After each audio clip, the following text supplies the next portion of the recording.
Bespoke radio for the masses. Headline edition, July 8, 1947. The Army Air Forces has announced that a flying disc has been found and is now in the possession of the Army. If the game is rigged, change the game. Game changer. I occasionally think how quickly our differences worldwide would vanish if we were facing an alien threat from outside this world. This is Fade to Black with your host, Jimmy Church, on the Game Changer Radio Network and KGRA, the Global Radio Alliance. I need your help to get to the year 1985. You're listening to Fade to Black with Jimmy Church on the Game Changer Network. How you doing? How you doing? Fade to Black, bespoke radio for the masses. Today is Tuesday, October 18th. 292 days into the new year, just 74 days left. We are live from a bunker somewhere in downtown Burbank, California. I would like to welcome everybody listening all around the world, all across the United States.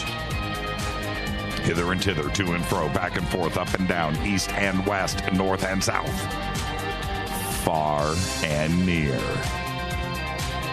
This is Fade to Black for KJCR, the Game Changer Network, and KGRA, the Planets.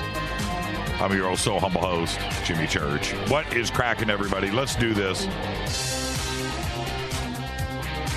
Oh, yeah, I know what you're thinking. I do. I know what you're thinking right now. You're thinking, Peter Levenda, really? For real? Yeah, for reals. Peter Levenda is here. We're going to talk about his new book. Are you ready? The Lovecraft Code. My. I cannot wait.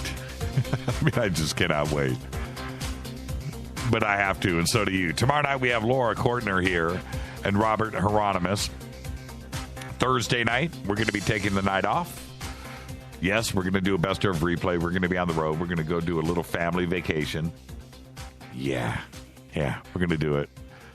We're going to do it. We're going to take some time off, and we are going to eat and be merry and hang out with the family. It's going to be awesome at a secret location that is not in Los Angeles.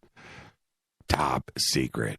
But you know what? I got a drone, by the way, for my birthday from Jason Martell, and it's got a camera on it. So, maybe if I can figure it out, you know. I mean, I've shot with it. I've messed around, but you know, it's a whole nother thing to actually pull this off. But it's got a camera on it, so maybe we'll shoot some really cool footage from our top secret location and broadcast it. Yeah, I think that's what we should do. All right, let's go. Let's quit goofing off. Follow us on Twitter at JChurch Radio. That's what you want to do. Facebook, YouTube, everything is Fade to Black, JChurch Radio. You know what to do. Follow, like, subscribe, go get it done. Somebody passed me on a post today that was on YouTube. Hey, man, you know, Church is such a shill, man. He bans people from his show and brags about it, man. And it's just uncool, man. It's not who he says he is, man. Spent 10 minutes, man, you know, talking about this and that. He won't listen to anybody, and he fires anybody that, you know, it's just uncool. It's like, what? Going on and on about nothing. And I was thinking to myself, aren't you asking to be banned by lying, posting? But I didn't. You know what? I think I will. I'll go back and find out who this doof is and block him. All right. Okay, where am I? I only spent 60 seconds talking about that, not 10 minutes. Email throughout the show tonight, Jimmy at jimmychurchradio.com. Also, please go to the Pole Mole banner on our website and get your voice heard. The numbers are strange still, but if you don't like it, it's probably because you don't do anything ever. So, do something now. Do something with your life. You'll feel better. I promise. Pole Mole banner, jimmychurchradio.com. Get it done. The sandbox is hashtag F2B. That's what you want to use in Twitter. TweetDeck. Hashtag F2B is the sandbox. Come and hang out with all of us. It's a great place. You know, some don't like that 140 character limit. Fire Jimmy. Nurse Nancy has to stand in the corner for 5 minutes. 5 minutes. We can't, we ban trolls from the show, says Karen. Fader Nuts. Ron J. Who is Ron J? Ron J. Fader Nuts. I think it's Fader Knots, but there you go. All right. Yeah, just come over, jump into it. Hashtag F2B. And for those that don't like that 140 character limit, go over to the Spreaker chat room, go over to KGRA, jump into that chat room, and you can character to your heart's delight. All right, where am I? Life Change Tea. That's where I am. And I did it, seriously, right before the show. I did my drops. And I need them tonight after the show. I mean, the moringa, the olive leaf. I mean, it's such an addictive thing. The vitamin C that I'm doing now with the allicin C, the Ali-C. And, of course, the colostrum. That's my daily regimen right now, and I feel great. For the rest of the month, are you ready? For the rest of the month, I'm either doing Fade to Black at night, right? I'm doing that, and then I am taping with History Channel during the day until the end of the month. And we're going to do this little vacation, but tomorrow, bright and early, boom, you know, the limo, right, shows up at the house. It's going to be an Uber, you know, broken down Toyota. But anyway, it's going to pick me up. Got to shoot all day tomorrow, come back, do Fade to Black tomorrow night. Got to do that Thursday, and then get ready and head out of town. When we come back, Monday, Tuesday, Wednesday, Thursday, Friday next week, I am taping every single day from the crack of dawn, and I'm not exaggerating there, from 6:30 in the morning until 6 o'clock at night, and then come straight in and do the show at 7 o'clock and run till 10 and then do it all over again. But that's why I need Life Change Tea, and everything that getthetea.com has got me on right now. I would never be able to make it through the schedule that we have through Thanksgiving, through Halloween, through Thanksgiving too, actually. Whew, man, we're getting close, though. We're getting close, folks. Getting close. Everything is shot. We've just got, the cool stuff is being shot now, the stuff that ties everything together. And so there you go. At least it's not around the country. It's actually in a set, in a sound studio, sound stage. So it's not going to be that bad, but the hours are horrendous. And there you go. So it is getthetea.com that is getting me through this. Go to getthetea.com, mention Jimmy when you order, either over the phone or online, and get yourself free shipping. Also, check out all of our sponsors, all of them. And Studio Dome, the Fader Night Special, their stereo, true wireless technology, Bluetooth stereo system, 2 SB-B2 speakers and power for just $129. That's it. All in. Use the promo code JCRTWS when you order. That's 60% off the normal price of $399. Get it for $129. And you also get free shipping because you're a Fader Not and you know somebody. Let's get this show cracking right now. Happy birthday to, let's see who, Laura Lay just said what happened. Nurse Nancy's already in the corner. Yeah, she is. Happy birthday to, I want to see who knows everybody that I'm going to say happy birthday to today. Let's see if you can do this. Erin Moran is 56. Who is Erin Moran? You know who she is. She was Joni Cunningham on Happy Days. You remember the spinoff, Joni Loves Chachi? Erin Moran, 56. And check this out. Dawn Wells today is 78. Dawn Wells played Mary Ann on Gilligan's Island. She is 78. And Twitter's on fire. I can't even look at Twitter right now. It is distracting me. I have not seen it click like this at the front of the show in a long time. And also today, happy birthday to guitar god Chuck Berry is 90. Our dead guy's birthday today is Peter Boyle. 1935 to 2006, died at the age of 71. Happy birthday, Peter. You know, he was great, by the way, in Everybody Loves Raymond, right? That was a show that became addictive. I didn't want to like it. I didn't care about it. Raymond and, you know, whatever. The show, the cast, the writing actually was pretty dang good. But Peter Boyle made that show happen. But we loved him as the creature in Young Frankenstein. Happy birthday, Peter Boyle. On this day in history, it happened, 1968. John Lennon and Yoko Ono got arrested for drug possession in the UK. Drug-sniffing dogs found, and check this, 200 grams of hash. 200? What do you need 200 grams of hash for? My goodness gracious. Well, I guess it's for your friends. It's not for you because, what, a gram of hash will last you a week, right? Right? Just a puff a day, a day.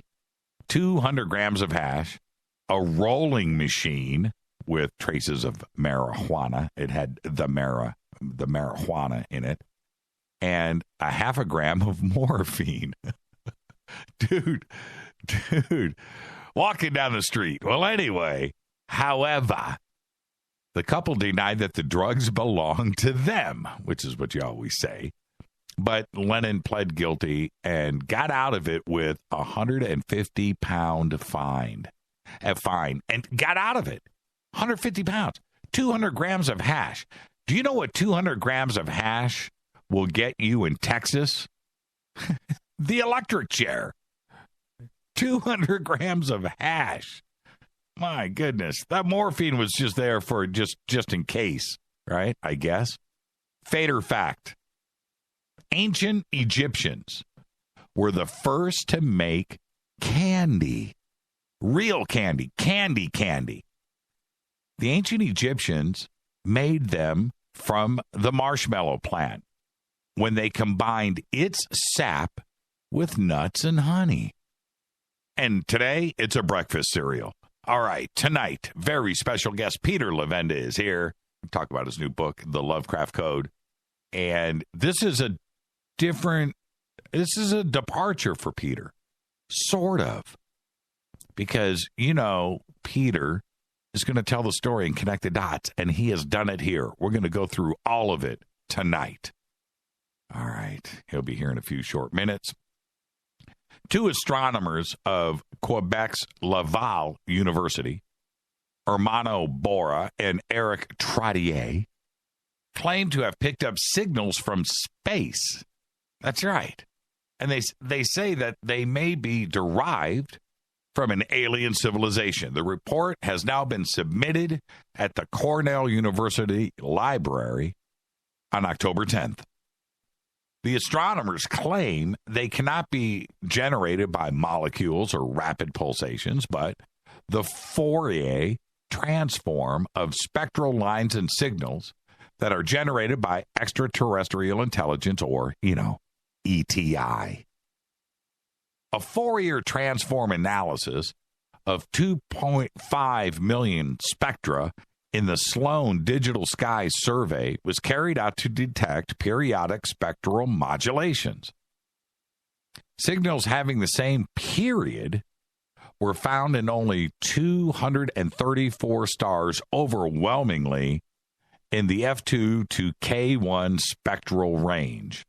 The signals cannot be caused by instrumental or data analysis effects because they are present only in a very small fraction of stars within a narrow spectral range, and because signal-to-noise ratio considerations predict that the signal could mostly be detected in the brightest objects. While this is not the case here, we consider several possibilities, such as rotational transitions of molecules, rapid pulsations, Fourier transform of spectral lines, and signals generated by extraterrestrial intelligence. They cannot be generated by molecules or rapid pulsations. It is highly unlikely that they came from anything else because Fourier lines are much too strong. Now, listen to me really quick. They consider the possibility predicted in a previous published paper that signals are caused by light pulses generated by ET intelligence to make us aware of their existence. So, now that this theory is in play and this idea is there, Bora and Trottier analyzed data from stars that were collected during the Sloan Digital Sky Survey. And this number comes up a lot, in 234 cases, they found variations in the spectrum when they observed the star. The astronomers say that the variations very similar to light pulses that have been produced by alien intelligence. Now, this is where you just want to scratch your head. The earlier research Bora predicted in which such light pulses are possible evidence for extraterrestrial signals. He talked about this before, and he went and pursued it. In the paper, some alternative explanations are excluded. Now, and they did this intentionally. Why? I'm not so sure. And in the scientific community, they want all of the evidence presented forward. Here, they decided to exclude any of the patterns and that are preferred that could discredit or discount their theory. They are leaning hard on the extraterrestrial hypothesis. And I'm quoting here, "Our hypothesis must be confirmed by further research. There is a chance, however, unlikely, that the signals have been caused by very strange chemical compositions of a fraction of the galactic halo stars." In a statement, the Breakthrough Listen Project, and also, I need you to open up your mind about what I'm about to disclose. This is a two-parter. In a statement, the Breakthrough Listen Project suggests that the star designated by Bora and Trottier be worthy to investigate further. It is, according to the people behind the project, however, still too early to link the signals with extraterrestrial civilizations. In 2012, Bora was at Laval University in Quebec and suggested that an extraterrestrial civilization might use a laser as a means of interstellar communication.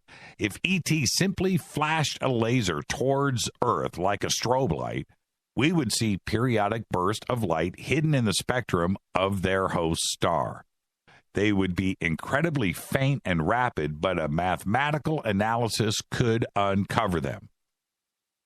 Now, the kind of energy needed to generate this signal is not that crazy. In fact, the technology we have on Earth today, like the Helios laser at Lawrence Livermore, that's one example, could generate that kind of signal, should we want to, reveal ourselves to anyone that may be listening.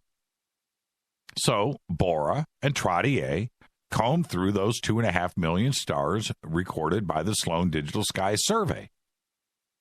The overwhelming majority of those stars are in the same spectral class as our sun, which supports their hypothesis that the signature must be the result of extraterrestrial intelligent life. And with the data in hand, They think that those 234 distinct civilizations are beaming pulses of the same length, roughly 1.65 picoseconds, towards Earth. It's interesting, and that's why they excluded the other possibilities, man-made, natural. They didn't want to have any of that evidence or suggestions there. They wanted to focus on ET, and that is the reason why. It's a pretty interesting theory and analysis. But now, and this is where it gets even a little bit crazier. Andrew Simeon, the director of the SETI Research Center at the University of California, Berkeley, says that they are going to get involved. Now, we had him on, we had Andrew on the show last year. I also had him on Coast to Coast to do a news section. I can't remember what it was about, but it was, something was going on in the solar system, and brought Andrew on the show and then brought him over to Coast. He's a good guy. He's a cool dude. And I don't think he's as much of a skeptic as Seth is. Showstack. He's a great guy. Now, they're going to use their Breakthrough Listen initiative, and it's a project headed by Andrew that searches for signs of intelligent life beyond Earth. The team plans to observe several stars from Boris sample with a 2.4-meter automated planet finder telescope at the Lick Observatory here in California. Now, who knows what they're going to find, but one thing is for sure. We have to check. We have to. The issues that you and others have about SETI, and I get it. Seth Showstack and SETI, it's a waste of money. They're doing it the wrong way. They're looking for the wrong spectrums. They're looking for the wrong, and Seth is not a believer. I get all of that, but I don't agree with any of those positions. And if you have that position, I don't agree with you. Why? We have to look. We have to check. We have to. If we don't, we know nothing. Nothing. And that's stupid. It is just plain dumb. If I had the do-re mi, I would do it. I would go and purchase some radar telescopes, some dishes. I'd get some land somewhere, and I'd point that stuff to the sky. Paul Allen did the right thing, and I don't think he's spending as much as he should. Lord knows he has all the money in the world. But I would do what Paul Allen is doing. I would do it. I would put up and shut up. I would go and do it. Why? Because I want to know. And just the slightest chance that you could have a dish, forget about 50, but what if you had a dish pointed at the right place at the right time and you caught something? How cool would that be? Amazing. But let me tell you something. If you don't do it, you'll never get that chance. That's why SETI is so important. And so for SETI to jump in here and say, you know what? Even though Bohr and Trottier said that they excluded the scientific data for other phenomena, which I thought was bold, but they did it for a reason, right? And so SETI, even though that they know this, they find it intriguing enough to get, the telescope pointed now. And who knows? Who knows what they'll find? But the question is, the real question is, what will they tell us? Will they tell us if they find anything? If they do we know? Do we find out? I think there's something going on here, and that's why SETI is jumping in. But when they do tell us if they find something or don't, will that be the truth? Only time will tell. I don't know.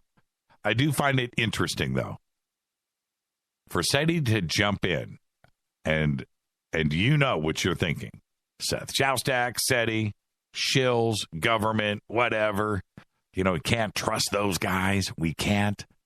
Well, okay, if they didn't jump in and they dismissed it, that's one thing. You'd have a valid point. But in this case, SETI said, let's do this. It's an interesting concept. Short light burst inside of the light from a sun that is like our sun. Very interesting. They think they've got it. 234 out of 2.5 million stars. There you go. Love it.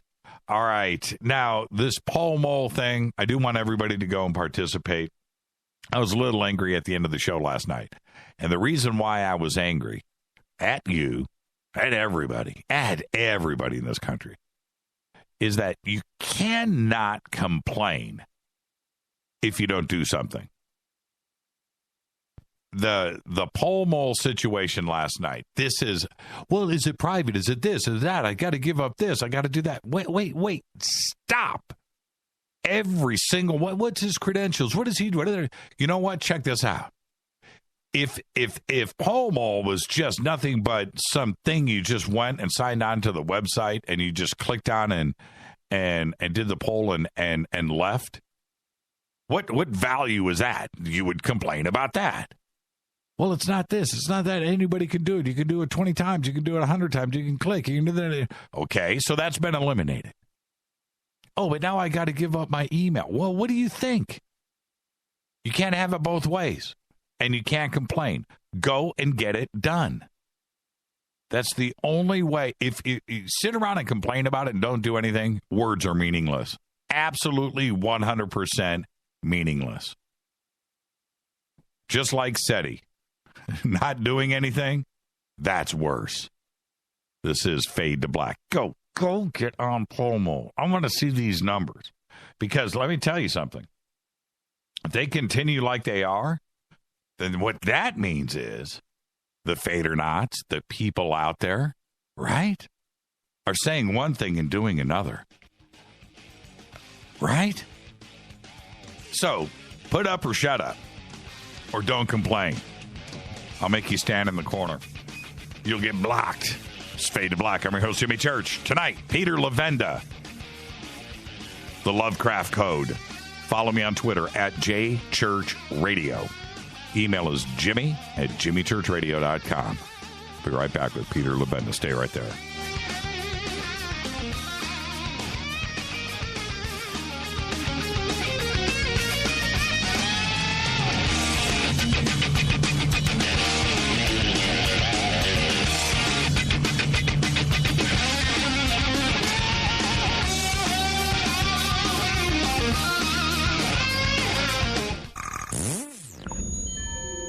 You're listening to Jimmy Church, Fade to Black. Fade to Black will now pause for alien identification. The station that talks the net. KGRA Radio. What's up, revolutionaries? It's me, Jimmy Church. Do you have an IRS or state tax issue? Well, I did, and I called national tax experts. My problems were fixed, done, fini, and man, I gotta tell you, it was a relief. National Tax Experts are a recognized tax office that services clients in all 50 states. It doesn't matter where you live. Give them a call. I'm telling you, they take the time to understand each and every client's individual financial status as well as their financial goals. And that's exactly what you need, my brother, when you're taking on the evil three-letter. So, seriously, give them a call today at 1-877-909-5444. Again, 1-877-909-5444. Or go check out their website, www.nattaxexperts.com. That's NATTAXEXPERTS.com. Tell them Jimmy sent you. Hi, folks. In a world of GMO, genetically modified organisms, that is, chemicals, processed foods, and a healthcare system that's unraveling like a cheap suit, it's time to prepare. God created herbs, and herbs help man. Our body can heal itself, just sometimes we need assistance. You need some help? GetTheTea.com. That's GetTheTea.com. Our mild detox is quite powerful with its unique blend of 8 different herbs. And if you're looking for more, our non-GMO supplements will help you with different needs you might have. Health should be a top priority. Take care of your health naturally. Log on to GetTheTea.com. That's GetTheTea.com. Give your body a treat. Let the herbs do their thing naturally. Read all the testimonies on the website, GetTheTea.com. That's GetTheTea.com. Sickness and viruses are like intruders, and herbs are like warriors. Let the tea work for you. That's GetTheTea.com. 9 out of 10 geneticists agree.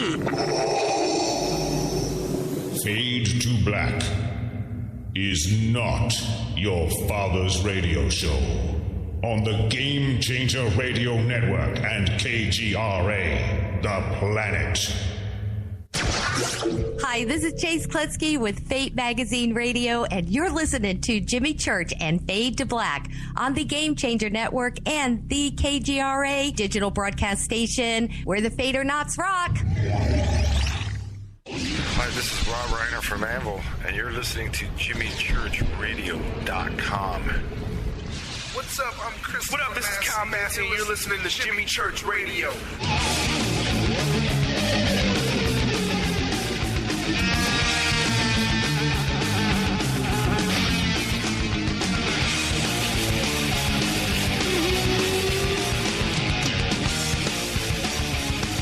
Welcome back. I'm your also humble host, Jimmy Church. This is Fade to Black. Tonight, very special guest back with us, our good friend Peter Levenda. We're going to be talking about his new book, The Lovecraft Code. Tomorrow night, we have Laura Kortner and Robert Hieronymus. Thursday night, we're taking the night off. It's a replay. Deal with it. But are you ready? I told you he was really going to be here, right? He's really, Peter Levenda was going to be here. And he is. Author and historian Peter Levenda now turns to the novel as the best and perhaps only way to tell a story that has to be told. That hidden within the tales of America's most iconic writer of Gothic horror, HP Lovecraft, runs a vein of actual terror. That's right. Peter's books include Sinister Forces, Ratline, Unholy Alliance, parts 1, 2, and 3. He's got about 150 books out there, a couple coming out this month. I want to welcome back Peter Levenda. Peter, good evening. Good evening, Jimmy. How are you? Man, it's so good to hear your voice, my friend. So good. Oh, it's good to be here. Now, where do we start? Where do we start with this? Oh, you know what? The honest question before we start to pull this apart, because it just, well, you wouldn't mess with it if it wasn't complex, right? But he is a complex guy. His stories are complex. And when you go off of your favorite term, you know, the spider web, and you jump off of that, he's influenced generations now. We're in 2016. This is, you know, it's no joke what influence. I'm not even sure that he had any clue, you know, how long that legacy would continue for him. So it's a complex story, and you've put this together, and we're going to take that apart tonight. But why now? Why now? Why this book now? Why the need for it? Well, that's a pretty good question. I've worked on this novel for years. I mean, I've been trying to sell it for years, as a matter of fact. And every time I think I'm getting close and the deal falls through, I go back and I look at it and I say, well, I've got to update this now. Because so much has happened in the world, and to make it, relevant, make it contemporary, I have to change, odds and ends of various types of scenarios to reflect what's going on, the real reality. This is the reason. This is what's going on. The stories of Lovecraft are are most people know what they are. It's this sort of purple prose, and it's, bug-eyed monsters that you don't always quite see, and they're always sort of off camera or off to the side, and they devour people. Or there's this nameless dread constantly in Lovecraft stories, and he usually gets dismissed because of all of that. In the old days, he was considered something that maybe adolescents would read, but nobody, and with any sophistication, would bother reading Lovecraft. Well, that's all changed. That's all changed in the last 20 years or so, and particularly in the last 10 years, where there's been a resurgence of interest in Lovecraft and a kind of an academic acceptance, finally, after all this time, when people realized there was more to Lovecraft than met the eye. I mean, he was a serious author in his own way. He was a self-professed atheist. He didn't believe in anything supernatural, which is pretty funny for the father of Gothic horror, if you think about it. But there's other things about Lovecraft that make him extremely contemporary, and one of his fascinations was with ideas of different races of human beings, not just different races of aliens, which is of course part of his attraction and part of his obsession, but also the different races of people on the planet, and how they may be in contact through ancient rituals with things that are, living in different dimensions or in different galaxies. So Lovecraft was fascinated by this idea that there was contact between human beings living here on Earth and other beings. And these other beings may not be, how shall I put it? They may be hostile to us in some way, or they may simply be totally disregarding of us like we would to ants that we might walk on a sidewalk. So all of this together, plus his seminal story, I mean, the story that really put Lovecraft on the map, was a story called The Call of Cthulhu. Or people pronounce it Cthulhu in different ways. I prefer Cthulhu for reasons that'll become clear. But so The Call of Cthulhu was like his seminal story. This was the thing that made him, and this was the real origin of what people have come to call, correctly or incorrectly, the Cthulhu mythos. Which is a kind of a worldview, a kind of cosmological worldview of humans and aliens and a middleman, sort of, the high priest Cthulhu, who lies dead but dreaming in his underwater or underground crypt somewhere beneath the earth, and is in telepathic communication with his followers on the earth. This sounds a little bizarre, of course. This is a little weird if I just talk about it that boldly. But the Call of Cthulhu sets it up in a different way. The Call of Cthulhu tries to make you think this is real. It starts off with a man who's a professor, an old man in his 90s, pushing 90, a professor, George Angel, of Oriental languages at Brown University. And Lovecraft does something that I think very few other authors, especially in this genre, do. He's very specific about dates. He will give you the month, day, and year that something is happening. And he does this a lot in his stories. And he especially does it in Call of Cthulhu. So you have the name, you have the date, the month, day, and year. This is taking place. Then he goes on to another section of the story, and it's another month, day, and year. He's very specific about this. He wants you to situate his story in real time, in a real place. It starts off in Providence, then it goes to Louisiana, then it goes out to the Pacific and into the north. You have all different kinds of scenarios that are taking place, but he's very sure to tell you when this is all taking place. And he does one other thing too as well, and you sort of touched upon it, but he does this all the time. He uses real organizations. Yeah. And so it's like a docudrama, right? You don't know if it's a mockumentary. You don't know if it's fiction or nonfiction, because he takes great liberty to make sure not only these dates and places and days, right? But then he'll drop in a real organization, and it reads as legit. Sure. And he was fascinated by a group in some of his stories, and at least The Horror of Red Hook, and I think one or two other places. He mentions a group called the Yazidi. And to people who've studied esoterica, or they've studied occultism, or they've read, Aleister Crowley, and they've read deeply in, some of the fiction and some of the mythos that grows up around it, the Yazidi are notorious. They were, let me hasten to clarify this, they were considered to be worshippers of the devil, that they were a strange cult that existed in the north of Iraq, north of Mosul.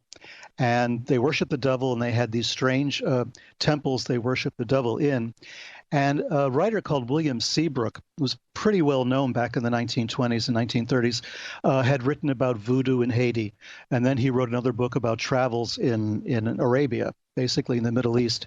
And he spun this tale of the Yazidis, and they're the 7 towers of Satan, which is like their cult centers spread across from the Middle East, or Iraq anyway, across Central Asia into Mongolia, right? And you just dropped Mosul, right? That's now... It's a good thing you didn't release this book 5 years ago, right? Yeah, exactly. Because I would have been considered visionary if I had. Right, prophetic, sure. Prophetic, yeah. But yes, the same Mosul, the audience is listening, that the United States and the Iraqi forces and the Kurds and everybody else is taking back from ISIS right now in Iraq. Yeah, that's kind of weird timing, fortuitous too. I suppose it is, because Mosul is like a central feature of the Lovecraft Code, of the novel. Mosul, there's an episode in Mosul that takes place in 2007, which is sort of seminal to the whole novel, and this is a true story. It's based on truth. In February of 2007, there was a massacre of Yazidis by ISIS. It wasn't Islamic State yet. It was 2007, so it was a little bit before Islamic State. It was more of the Iraqi insurgency at this point, after the American invasion, and, the surge and all of this is taking place, and they're trying to take back Fallujah and Ramadi and all of this. So there's a bunch of Islamic militants in Mosul. They take 23 Yazidis off of a bus. They were coming back from work at a factory, and they machine gun them. They shoot them up against the side of a wall in Mosul. Now, my central character witnesses this. He's embedded with a military operation in Mosul. He witnesses this thing, and the problem is he's a religious studies scholar. He's a professor of religion and Asian languages out of Columbia University, and he's a direct descendant of Gregory Angel from Call of Cthulhu. So, and he's always had a chip on his shoulder about that, because Lovecraft essentially defamed his family by mentioning them in this story, The Call of Cthulhu.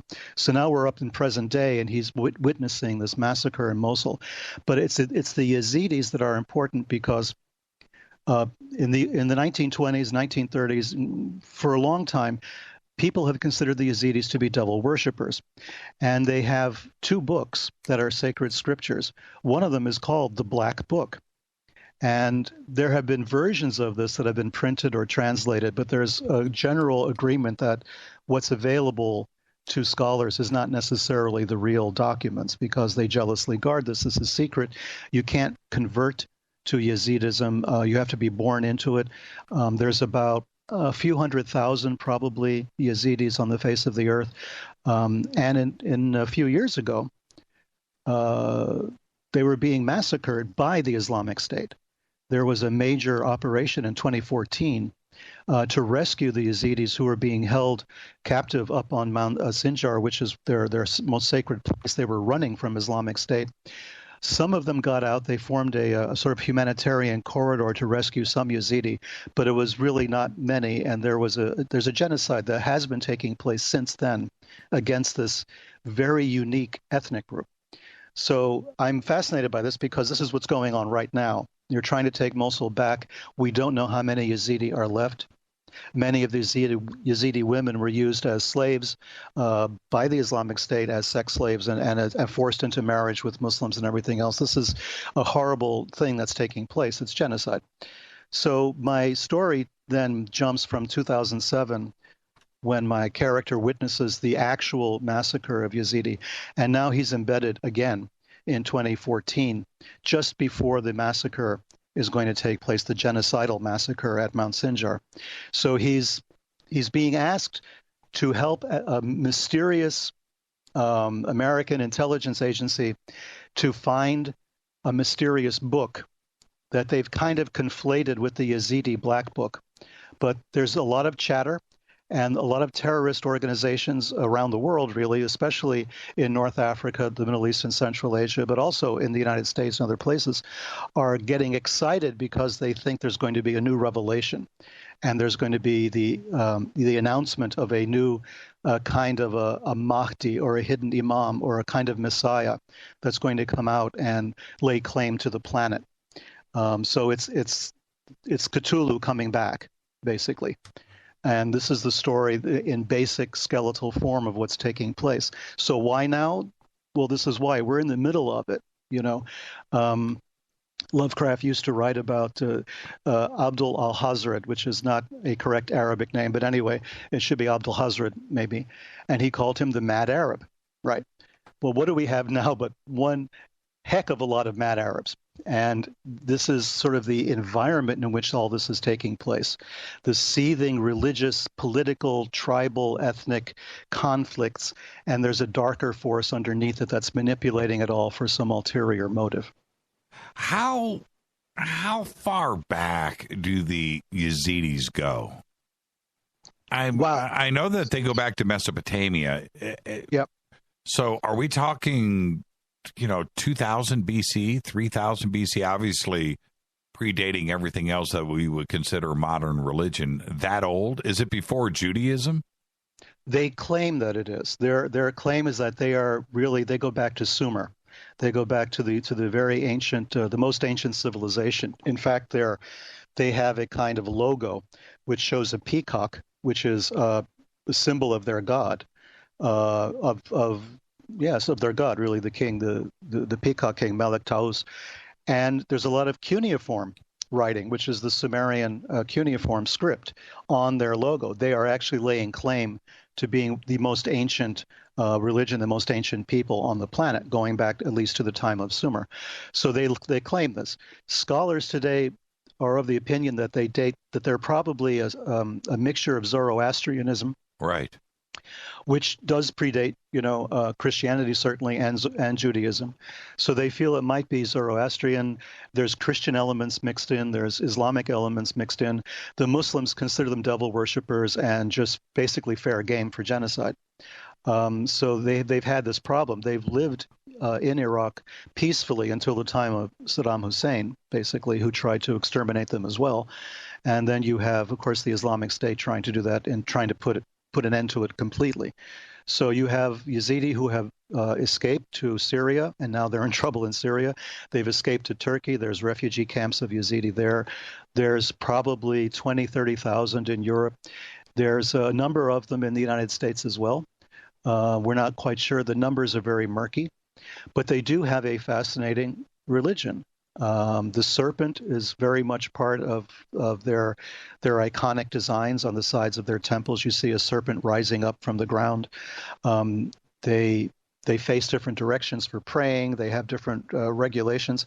And the word Satan is, in a sense, sacred, or at least taboo. They're not allowed to pronounce shaitan, which would be the pronunciation of Satan, because they believe the devil, as we know it, Satan as we know it, was the first angel that's going to be admitted back into heaven at the last judgment.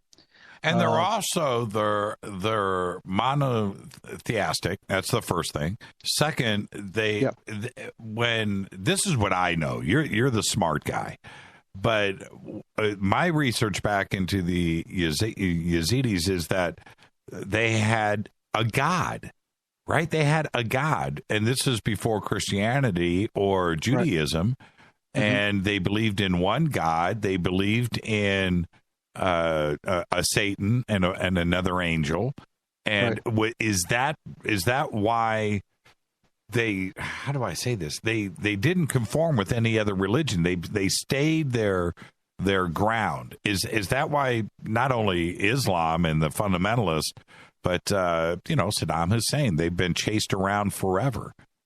Yeah, they're the people that everyone loves to hate in that part of the world. I mean, that's really what it comes down to, because they don't assimilate at all. Right. They have strict rules against it, and that massacre in Mosul in 2007 was because a Yazidi woman had married a Muslim man, which is taboo. The Yazidis found out. They got incensed at the woman. They stoned her because she dared to sully, the bloodline by going outside of the Yazidi bloodline. And a video of this somehow wound up on social media. This is the world we live in. And it inflamed the sentiments of the local Muslims in the area.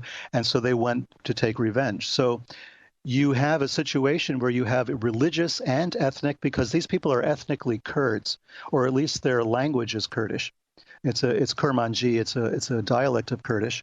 So they're kind of associated with the Kurds, who are now attacking Mosul, but they don't share the same religions necessarily as the Kurds. So they're in a twilight zone as far as religion and ethnicity and language and culture and everything else is concerned.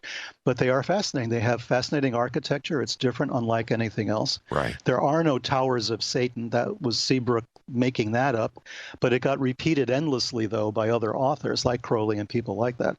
So there was this idea that they had towers of Satan, where the priest would go in and talk to Satan, and it was like a network stretching across the world. And it was a pretty cool group for Lovecraft to grab onto, because they're real. They do exist. Right. And you can turn this, fiction, nonfiction thing into a reality. Right. You know what I mean? Right as nonfiction, but treated as fiction. The group is real, mysterious, old as the hills, mysterious. And right here now, you go. Right in the middle of the news. Yes. Wow. How trippy is that? I mean, I sort of freaked out when I heard the president of the United States mention the Yazidis, in an official statement that they were going to send the Air Force to try to rescue them. And I'm thinking, I don't know what world I'm living in now, where the president's talking about saving the Yazidis. The actual word Yazidi, I'd never expected to hear outside of a handful of religious specialists. No, same thing happened to me 3 years ago, when they were chased up to the mountain. Right. I thought, no, not the Yazidis. Right. Right. Yeah. And I immediately went back and I thought, and I remember, I thought that they were like under 100,000, like it had shrunk. So I went and I looked into them really quickly, and still the numbers are unconfirmed. There's somewhere between 100,000 and 500,000 in the world. Right. Yeah. And the majority of them there in northern Iraq. But chased up onto the mountain, I just thought, man, that's it's like extinction, and we don't need that. That's what it is. It's like an extinction of a species. Exactly, and we don't need that. We need to know what they know too. They're part of this whole tapestry that we're dealing with, this whole matrix that we're living in. So they have their own, their own input for us. If they share it, and I think they're more amenable to sharing some of it now. They need humanitarian aid. They need us to help them, just to defend them against this onslaught. So we don't know the status right now. I've been getting information during the battle that's taking place. I've been getting some through social media, some updates on what's happening in Mosul, and there is a lot of worry right now that they won't be able to find enough of the Yazidi in time, that perhaps the Islamic State's going to want to keep killing them just out of revenge or whatever. Wow. So it's really, really important that this battle takes place quickly and very efficiently. I just looked, and none that are counted, at least none in the United States. Isn't that strange? Well, actually, there are a few. Yeah, there's a few. There's a Yazidi association in the United States. I know they exist. I don't know how many Yazidi. I mean, when you say none, it's probably fewer than 100, but I'm not. Right. I'm right. not sure. Yeah, Something like that. Sweden has got 7,000, Netherlands 10,000, Georgia's got 30, Armenia 35, Russia 60,000, Syria 70,000, Germany 100,000 in Germany, and Iraq guesstimating It's kind of weird here. Estimating at 650,000 in Iraq, but they were showing the total population of the world as 700,000. So I'm not sure. These numbers don't add up, but nonetheless, no, the numbers are fuzzy. Yeah, yeah. They're small, and they're about as old as anything else. Can you imagine if we look at something like this when we're talking about the Yazidis, and we'll get back to the book, but it's like talking about the ancient Egyptians. What if, there was still, a group of ancient Egyptians practicing the ancient religions, right, in the numbers of 1 million? Well, that would be a big deal, Oh, yeah. and that's what we have with the Yazidis, man. Yep. And we just cannot let that go. Cannot. Okay, so back to the book. Back to the book. Why do you think Lovecraft has managed to maintain his position? I mean, he's still king of the hill. How has he pulled that off? Cthulhu was what, 1930, 1920? Yeah, he's situated at 1925 to 1927. He wrote those stories when he was living in New York, actually, in Brooklyn Heights, what he called Red Hook, at that time was called Red Hook. So he was writing those stories at that time. It was the most fruitful period of his life, probably, is when he left Providence and lived in New York City for 2 years, and he hated every minute of it and wanted to get back to Providence. But it was a very fruitful, time for him, and he wrote these tremendous stories based on his experiences in New York when he came sort of face to face with the mongrel hordes that he was always so afraid of. He affected the sort of English gentleman sort of attitude towards everything, and he was racist. Let's face it. In the 1920s, by the mid 1930s, he was getting a bit more mellow, and was actually considering voting for Franklin Delano Roosevelt, which was a major concession for somebody like Lovecraft. Right. But prior to that, he had a lot of fear about other groups of people. The Arabs were all over the place in Red Hook in those days, according to Lovecraft, and he shuddered. I mean, their music and the food and everything else just alienated him, entirely.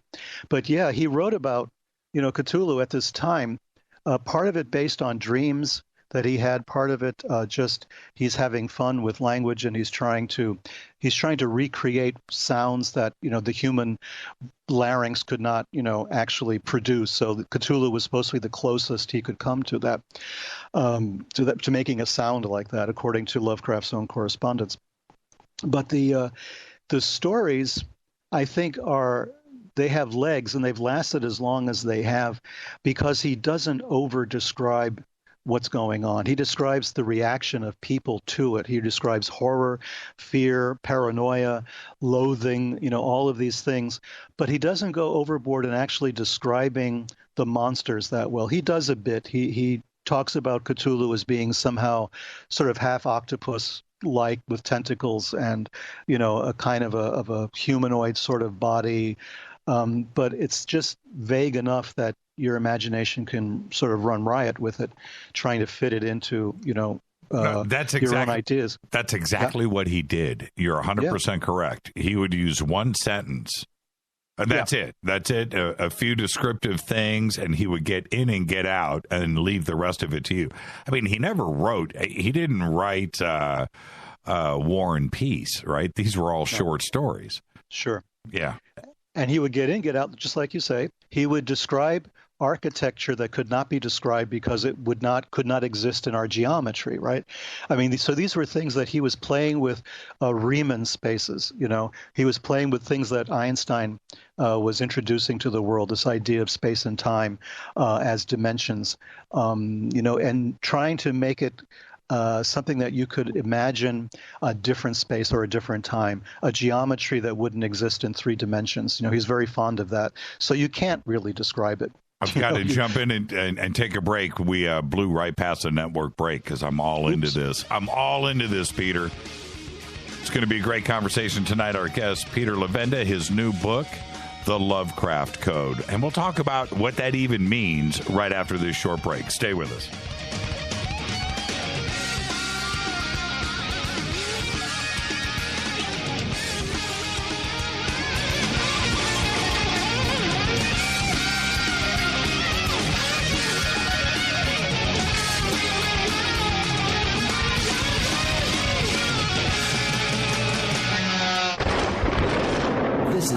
Black with Jimmy Church on the Game Changer Radio Network and KGRA, the Global Radio Alliance.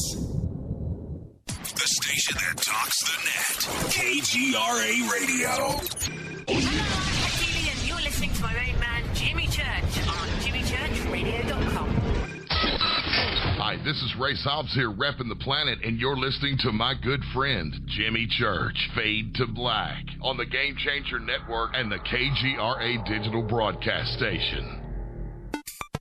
Angioprim can unclog blocked arteries and improve blood flow in all parts of your body. Angioprim is oral chelation. Easy, simple, liquid oral chelation. You take it with juice before breakfast and forget about it. Angioprim works fast, unlike old-fashioned chelation that takes hours. Just log on to angioprim.com. That's Angioprim, A-N-G-I-O-P-R-I-M, angioprim.com. Angioprim users say they have more energy, more strength, more endurance. Increased circulation and blood flow will make all your body parts work better. Log on to angioprim.com to get more information on how you can get started and start feeling better, having fun, and doing more again. Lots more. Talk to a trained Angioprim consultant. Call Angioprim toll-free at 877-882-7221. That's 877-882-7221. Or log on for complete information. Angioprim.com. That's Angioprim.com. Find out how Angioprim can work for you. Get the facts about Angioprim at Angioprim.com. This is Toby Kebbell. You're listening to JimmyChurchRadio.com. Don't hurt me, Jimmy. I'm only little. Hey, I'm Adrian Grenier. And this is Ari Gold. We're of the Honey Brothers. Yes. We're of the Honey Brothers. Hey, I'm Adrian Grenier. And I'm Ari Gold. We're the Honey Brothers. And you're listening to Jimmy Church. The Revolution. What's up, Fadernauts? Studio Dome loves Fade to Black and the F2B audience so much that they have put together the ultimate stereo Bluetooth system. They've done it just for you. Man, check this out. The Studio Dome SBB2 stereo system is here. It's featuring two Studio Boombox 2 SBB2 wireless Bluetooth speakers, packed in its own custom hardshell case. This Studio Dome system features the very latest in stereo Bluetooth technology. The two full-range boomboxes are in true wireless stereo. You've got to hear this. It's amazing. It's just $129 and use the promo code JCRTWS and you'll also get free shipping. It's simple. Just go to jimmychurchradio.com, click on the Studio Dome banner. Go Beckley Tepe. This is Micah Hanks of the Gralien Report, and you're listening to Jimmy Church on Fade to Black, across the globe on the Game Changer Radio Network and the one and only KGRA Radio, The Planet.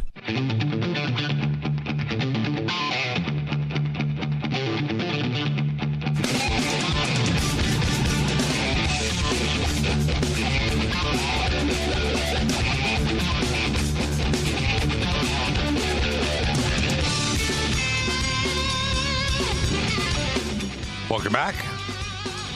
Our guest tonight, Peter Levenda. We're talking about his new book, The Lovecraft Code. And Peter, do you have to give the Lovecraft estate, a little bit of the action? Yeah. I'm sure he's going to come after me for it. Knowing Lovecraft, he's going to want more than 10%. That's for sure. Well, you did drop the angel, into the book too, as well. It'll be interesting. And there's a reason for that, and it has to do with this whole story. The Angel family is a real family. Yes. There's Angel Street in Providence. Lovecraft lived on Angel Street in Providence. It's Angel spelled with two L's. Now, I used to live in Rhode Island for a while. I used to go up to Providence all the time, and so I'm kind of familiar with the whole atmosphere there, and the Lovecraft house and all the rest of it. But what a lot of people may not realize or remember or put the two and two together is that a very famous angel was behind the creation of shows like Frasier, Cheers, and Wings, and his name was David Angel. David Angel was on the plane that flew into the North Tower on September 11th. That's right. I forgot all about that. You're absolutely right. A descendant? Well, I mean, Lovecraft wrote about a George Angel as a professor of Brown University in Providence. He was the part of the Angel family, right? Wow. And David Angel and his wife were flying from Boston to Los Angeles when the plane, went into the tower. So right. This is the same family. It has to be. Wow. Or it has to be related at any rate. So in my story, I have my angel, which is Gregory Angel. He's like the black sheep of the Angel family. And he was in Brooklyn Heights, which is where I used to live as well for a long time. And he could see the Twin Towers, from Brooklyn Heights right across the East River. And so he witnessed the attack. And that's what sort of made him, enlist to help in any way that he could. And he was embedded in some military operations because he had the languages. He spoke Arabic and Farsi. He knew the religions and all the rest of it. So he was a very useful guy to have when the American forces went in. So he went in once, he went in a second time in 2007, saw that horrible massacre in Mosul, and then started to question his beliefs, question religion, question the existence of God, basically becoming a Lovecraft person, in the midst of all of this. He's sort of changing everything. So he saw basically his family members, let's say, in that plane. He didn't realize they were on the plane. He found out later, like we all did. So I'm using that as the connective tissue to all of this. There is some connection there between Lovecraft's Angel, David Angel, who was a writer, a producer, showrunner that I admired a great deal, and of course my contemporary creation of Gregory Angel. So I wanted to show there was this continuum going back to the 1920s, going back to the Cthulhu cult, and religion and archaeology and anthropology, things that in the 1920s were sort of in their adolescence as sciences. And now we have, much more sophisticated approaches to all of this. We have our own Professor Gregory Angel, and he's, sort of a star academically, and then he suddenly becomes a little weird after witnessing this horror, this bloodshed in Mosul. And he's the guy they tap to go and hunt out what's going on out there, who's doing what to whom. And at the same time in the book, I'm running on two different tracks simultaneously. One track is all present day, and it's a thriller-based scenario, a narrative that's going all the way through Central Asia, all the way into Nepal. I mean, this thing moves very quickly. It goes through a lot of different groups. He learns a lot along the way of what's actually taking place. But the other track is Lovecraft himself. Lovecraft is a character in the novel. And so we're looking at Lovecraft, we're taking the Call of Cthulhu as though it actually happened, as if it reflects something real. And there was a robbery in Lovecraft's apartment in Brooklyn, which is true. And there's things that take place in my novel concerning where that's concerned. And with all of this, there's another character that shows up that I found really fascinating, to realize that he and Lovecraft were in the same small town at the same time, the same, again, days, month, and year. And that was a guy called Carl Tanzler. Now, Carl Tanzler is probably unknown to many people, but down in Key West, he's very well known. This is like one of their local heroes, or the local folk figures anyway. Carl Tanzler was a German with a very strange background, kind of mysterious. He shows up in Key West, and he falls in love with a young Cuban woman who's dying of tuberculosis. He tries to revive her. He tries to keep her alive. He fails. She dies, and then he tries to resuscitate her corpse. What? He tries to reanimate this dead woman. And he's doing this at the time that Lovecraft is in Key West visiting. Not visiting him. I was never able to put those two guys together. But Key West, in the 1930s, was a small town, and, Hemingway was just moving in there, buying his house, Right. A lot of famous people were sort of gravitating towards it. But still, it was bizarre. There's Carl Tanzler. He works as a X-ray technician at a hospital, at a military hospital, by the way, in Key West. And he's trying to revive this woman, and he builds a special mausoleum for her, and he's running tubes in and out of her. He's got electricity running in the place. He's hanging out with her, and he's singing her songs and all the rest of it, right? until eventually he's found out. The family goes berserk. He gets arrested, and all they can get him for is desecrating a corpse. And even then, the statute of limitations had run out. So he doesn't actually do any jail time. He gets proposals of marriage from all over the place because everyone thinks it's the most romantic thing they ever heard.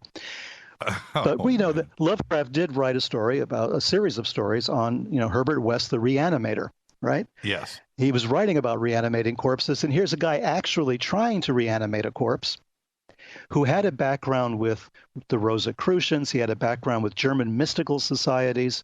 He was a prisoner of war during World War I in Asia. I mean, the guy has a very mysterious, very bizarre background. And he winds up in South Florida, in Key West. And just as World War II was starting to ramp up, and he's working in a military hospital. So I think the readers can sort of start putting two and two together there and see that there's room for a story. The influence, this is what trips me out. There's a lot about HP Lovecraft that trips me out, but he was into ancient history. He was into lost and forbidden knowledge, the mystery schools. He wrote about all of that. But he was into ETs, extraterrestrials, secret cults, reanimation, like you're talking about, civilization. He didn't trust anybody. He didn't trust the media. He didn't know what was real and what wasn't. All of this, it seems like somebody from today, right? Exactly. It's very contemporary. Lovecraft is perfect for this time. He was a visionary. He was one of the first people to actually discuss, the fact that maybe our ancient civilizations were started by aliens. Right. Lovecraft, that was one of his things. That was one of his hobby horses, is to go and say it was the aliens who did it, that there's buried cities that could only have been built by alien technology. He was writing about this in the 1920s. So that's long before, the people like Erich von Däniken and Zecharia Sitchin, people like that. But he was writing it as fiction, as narrative. And part of what informs me and makes me write these novels, this particular novel, it's going to be a series of 3, the way I've planned it out anyway, is that sometimes you have to use fiction to tell fact. And if you try to tell fact as fact, no one's going to believe you. That's right. If you say it as fiction, you can open up the conversation. You can show a narrative. You can show the possibilities, just like Arthur C. Clarke did as a science fiction author. He invented things, in his stories that we use today, like the geosynchronous satellite and stuff of that nature. Sometimes you need that kind of visionary approach, and Lovecraft had that in spades. He loved astronomy. He wanted to become an astronomer. But he grew up in a household that was just insane. His mother was insane. His mother would have, weird hysterical fits. She'd run around, the house screaming about things that, that were there that no one else could see except her, which had to have an effect on Lovecraft, right? She's running around screaming at, invisible beings. His father died from syphilis, probably, but he went insane and died in a hospital. And his mother was insane, and eventually she died in a hospital of a botched surgery, but she was insane till the end. So Lovecraft is growing up with insanity on the one hand, and yet this, insistence on science and even atheism on the other hand, right? So he's trying to walk a tightrope between these two things. And his outlet are his stories.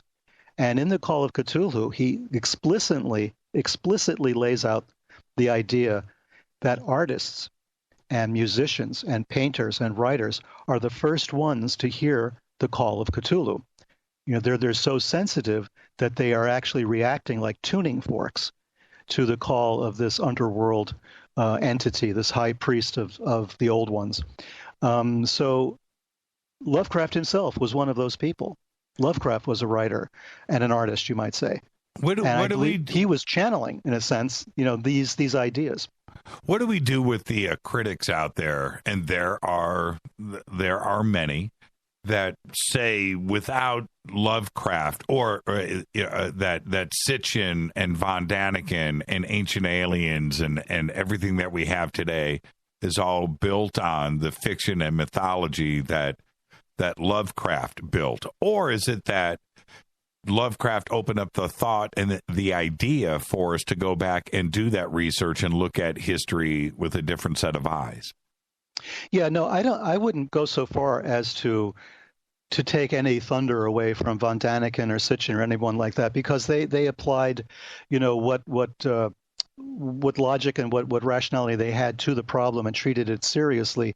I don't think that Lovecraft was, manipulating them somehow, or that they were, using Lovecraft and plumbing his stories for ideas. I don't think it was like that. I think it was a gestalt, Right. It was in the air. Right. He was channeling it, not to use the medium, way necessarily. Right. Necessarily, I don't know, but he was a medium for this type of knowledge, for this type of perspective. Is there any evidence? I feel like I just cut you off, Peter. No, it's okay. Okay, next time you and I sit down and eat, just hit me with a slice of pie. Okay, that's all you got to do. Is there any evidence that Sitchin ever even read H.P. Lovecraft?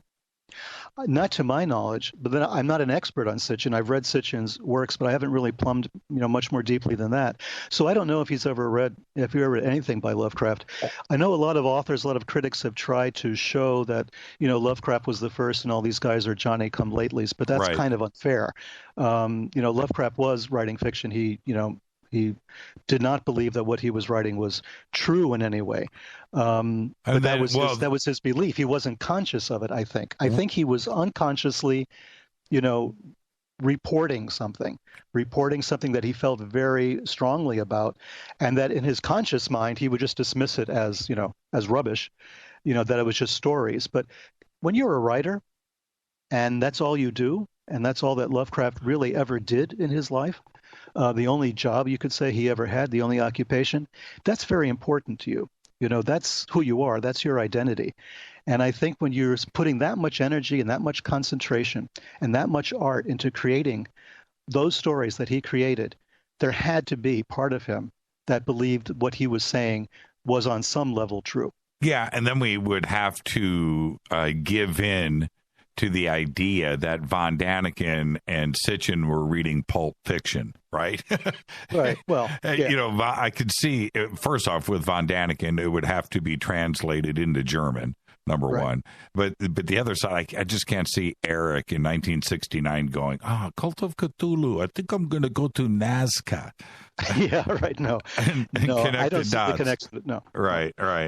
The idea was there. Lovecraft had that idea. He saw it coming, I think. Now, where do you think, and let's back up on Lovecraft's part, where do you think Lovecraft got the idea? Did the germ of that idea of ancient aliens and ETs, which is pretty profound for 1925, I might add, where do you think he got that idea? Was it Blavatsky? Was there somebody else that he was around? I mean, where would these ideas come from? Well, he was familiar with Blavatsky, of course. He refers to the Theosophical Society once or twice in his stories, sort of disparagingly. He read his grandfather was a Freemason, and he had a lot of books on Freemasonry, ancient societies, ancient civilizations, secret societies, that sort of thing. Lovecraft had a moment when his grandfather died, when most of those books disappeared because they were sold off as part of the estate or something, and that really crushed Lovecraft. So we really don't know what books were part of that original estate, what he actually read. We know that he read The 1001 Nights, that were translated by Richard Burton back in the day, not the actor, the explorer. Right. We know that he was, exposed to that sort of thing. So it had to be from there. And this childhood fascination with an Arab, by the name of Abdul al-Hazred, that goes all the way back to his childhood, to a name that he used to hear in his dreams, according to his correspondence. So he was, like I say, a tuning fork. Somebody was out there humming and he was vibrating to it, and picking it up. And I don't want people to think that there was somebody, actually in Providence broadcasting to Lovecraft, but he was just picking up something from the ether, let's say, from the atmosphere that was there. He was very sensitive. He grew up as a very sensitive child. He was sickly. He stayed home a lot from school. He never graduated high school, which sort of destroyed his chances of his desire of becoming an actual astronomer, which is what he wanted to do. So he resorted to writing, fiction. But if you look at his correspondence, he was an extremely intelligent guy. He had his hang-ups for sure, but he was extremely intelligent, and he knew about these ancient civilizations. He read science. He read what Einstein was talking about, for instance. He was very, interested in Einstein's theories of relativity. So all of these things were in the air. It was the 1920s. It was a time of terrible upheaval in the United States and around the world. The Great Depression was going to happen very, very shortly, and then the rise of Nazi Germany. All of these things were taking place in that period when he was writing. And he was kind of, channeling the zeitgeist of the time, the spiritual force maybe that was running around the world at that point. And it had to do with ancient cultures, ancient civilizations, paganism, and something dark and menacing underneath all of that. And what better icon of that than the Nazi Party in the books that I've written about, the Nazis showing their fascination with the same subjects, with occultism and ancient societies and all of that. So there's a definite kind of weird connection between the sort of fascist Nazi, fixation on race and on ancient civilizations and, proving their superiority. And this idea that there's an ancient race that was their father, that was their that gave birth to the Aryans. There's that whole thing. And then there's Lovecraft's ideas, which were remarkably similar in some cases. And racist. Right. Oh, yeah. So you throw that in there too. How fun is it to take historical moments, and which are obviously nonfiction, and you take that reality and spread a novel out through that? It sounds pretty cool.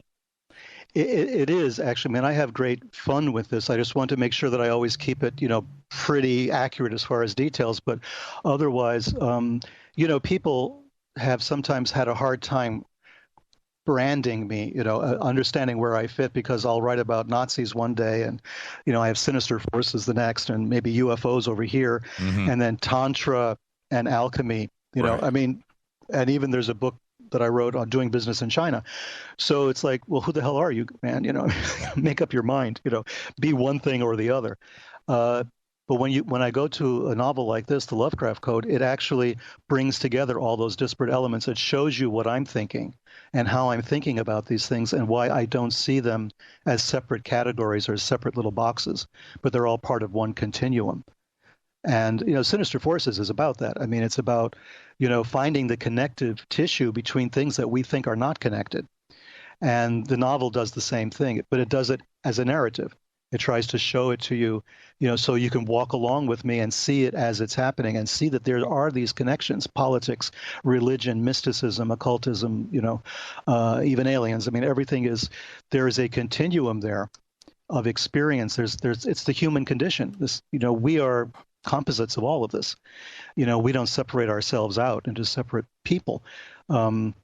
Well, except maybe some of us do, but for the most part, we don't. And that's that's what the novel represents. It tries to show you why, as someone who's written all this nonfiction, enormous amounts of nonfiction with all the footnotes and bibliographies and all the rest of it, right, that I would go and do a novel, when the truth is I was writing novels first. I began writing novels when I was in my early 20s. They just never got published. I have stacks of them. Right. And this has been in the works for a long time. When did you come up with the idea? Oh, man, I would say almost 10 years ago. Right. So it's at least been about 10 years that I've been working on this story. And the Da Vinci Code, obviously, there's you can't have code in the title of your book without getting that comparison. Da Vinci Code came out in the mid-2000s. Right.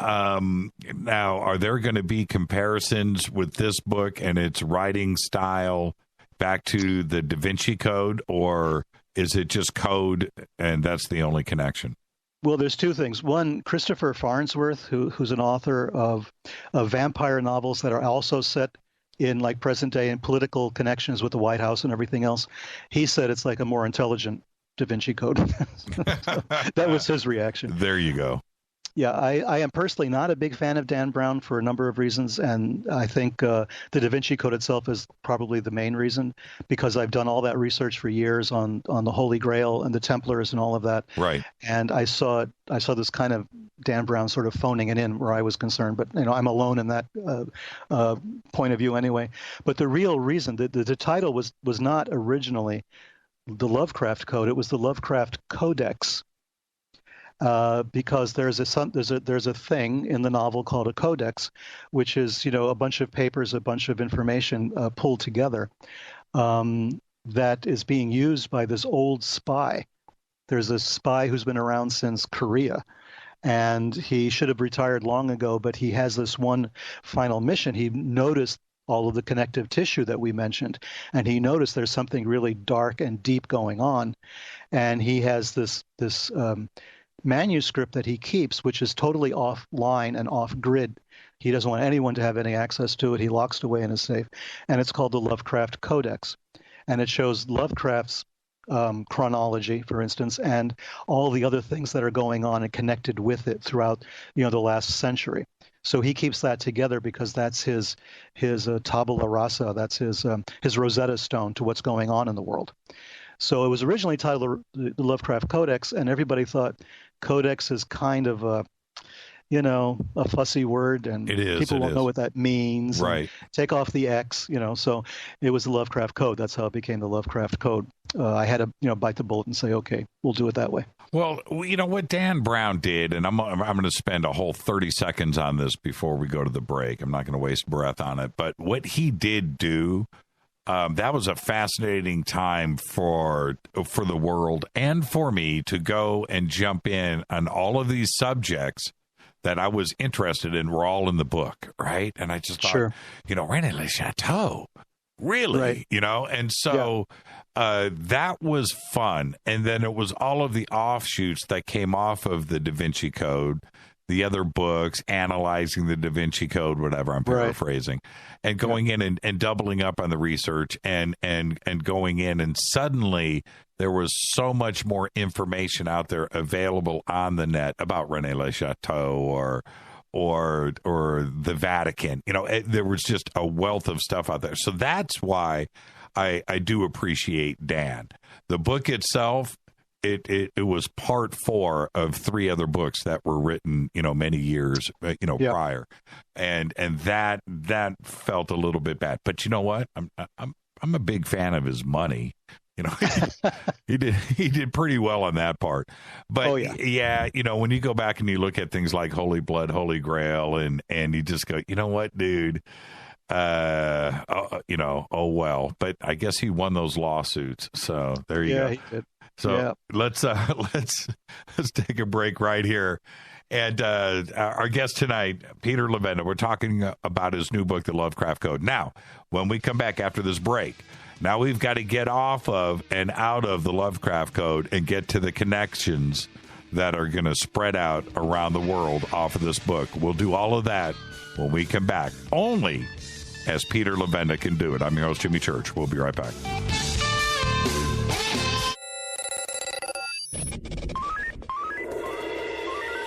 Way out here, we listen to Jimmy Church. You're listening to Fade to Black. Always on the edge of the hottest alternative talk. Jimmy Church with Fade to Black. KGRARadio.com. ¿Qué tal, mis amigos? Yo soy Mario Carson, el tiburón, y los invito para que escuchen a mi buen amigo Jimmy Church Radio. ¡Claro que sí! These statements have not been evaluated by the FDA. This product is not intended to diagnose, treat, cure, or prevent any disease. Work with your doctor when taking medications. Make Protovite part of your healthy lifestyle. Healthforliberty.com is your source for Protovite, a powerful nutritional supplement that's a true breakthrough for your health. Poor digestion makes it nearly impossible to absorb the nutrition your body needs. Protovite is a liquid multi-nutrient formula with patent-pending absorption technology and the highest quality ingredients to nourish every cell in your body. My name is Sandra White. 6 weeks ago, when I started taking Protovite, I was on 14 medications, from everything for blood pressure to fibromyalgia. In the first 10 days, my blood sugar dropped 50 points, and my fibromyalgia pain is gone. And so was 12 of the 14 medications that I was taking. I'm 66, living life and loving it. Go to healthforliberty.com right now. That's healthforliberty.com. Thank you, Protovite, for giving my life back. You are listening to Fade to Black with Jimmy Church on the Game Changer Network. Oi, oi, I'm Reese Evans. You're listening to Jimmy Church. This is Revolution. The revolution will not be televised. The revolution is on radio. Ciao.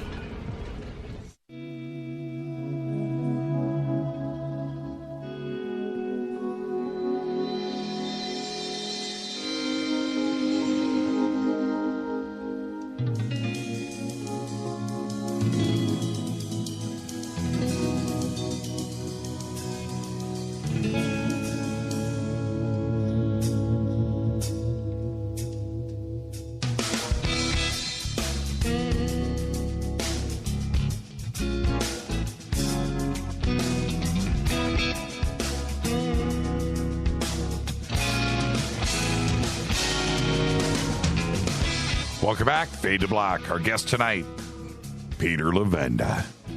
That's right. I told you he'd be here. He really is. I'm your host, Jimmy Church. I just tweeted out. You can. I just tweeted out the links for Peter's Amazon page, so you can go there.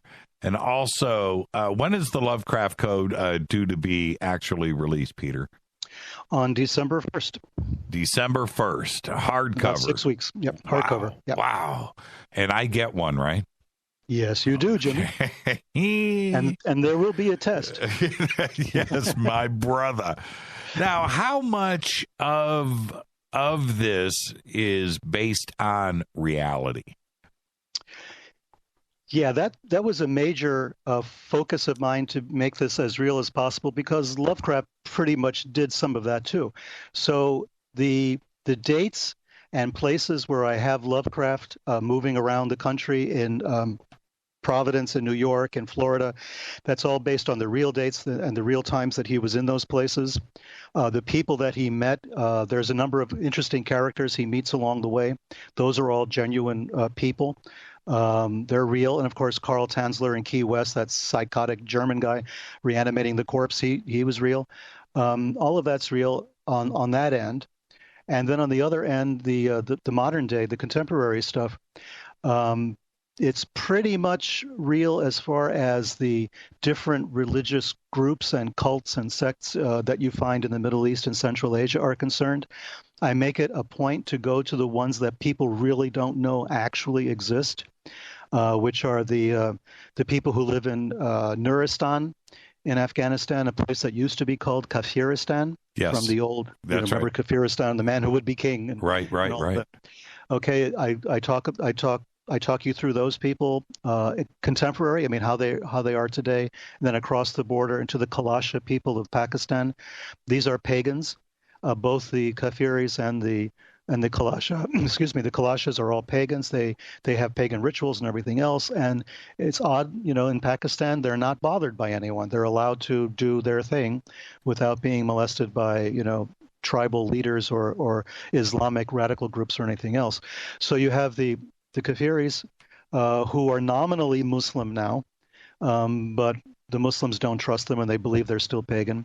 You have the Kalashas, and then you have a number of other groups. I go through Iran, through the Zoroastrians, the Towers of Silence, outside of Yazd in the center of Iran. There's a lot of scenes that take place in Iraq, south of Baghdad, near the ancient city of Kutha, which was to the Babylonians the gateway to the underworld. So there's a set piece, there's a scene there in Kutha, and that's a real place, and it's described the way it really is. And a refugee camp on the Turkish-Syrian border as well, where we first meet the Yazidis, where at least Gregory Angel first meets the Yazidis and talks to them and finds out that, there's this book that they have to find and they have to crisscross.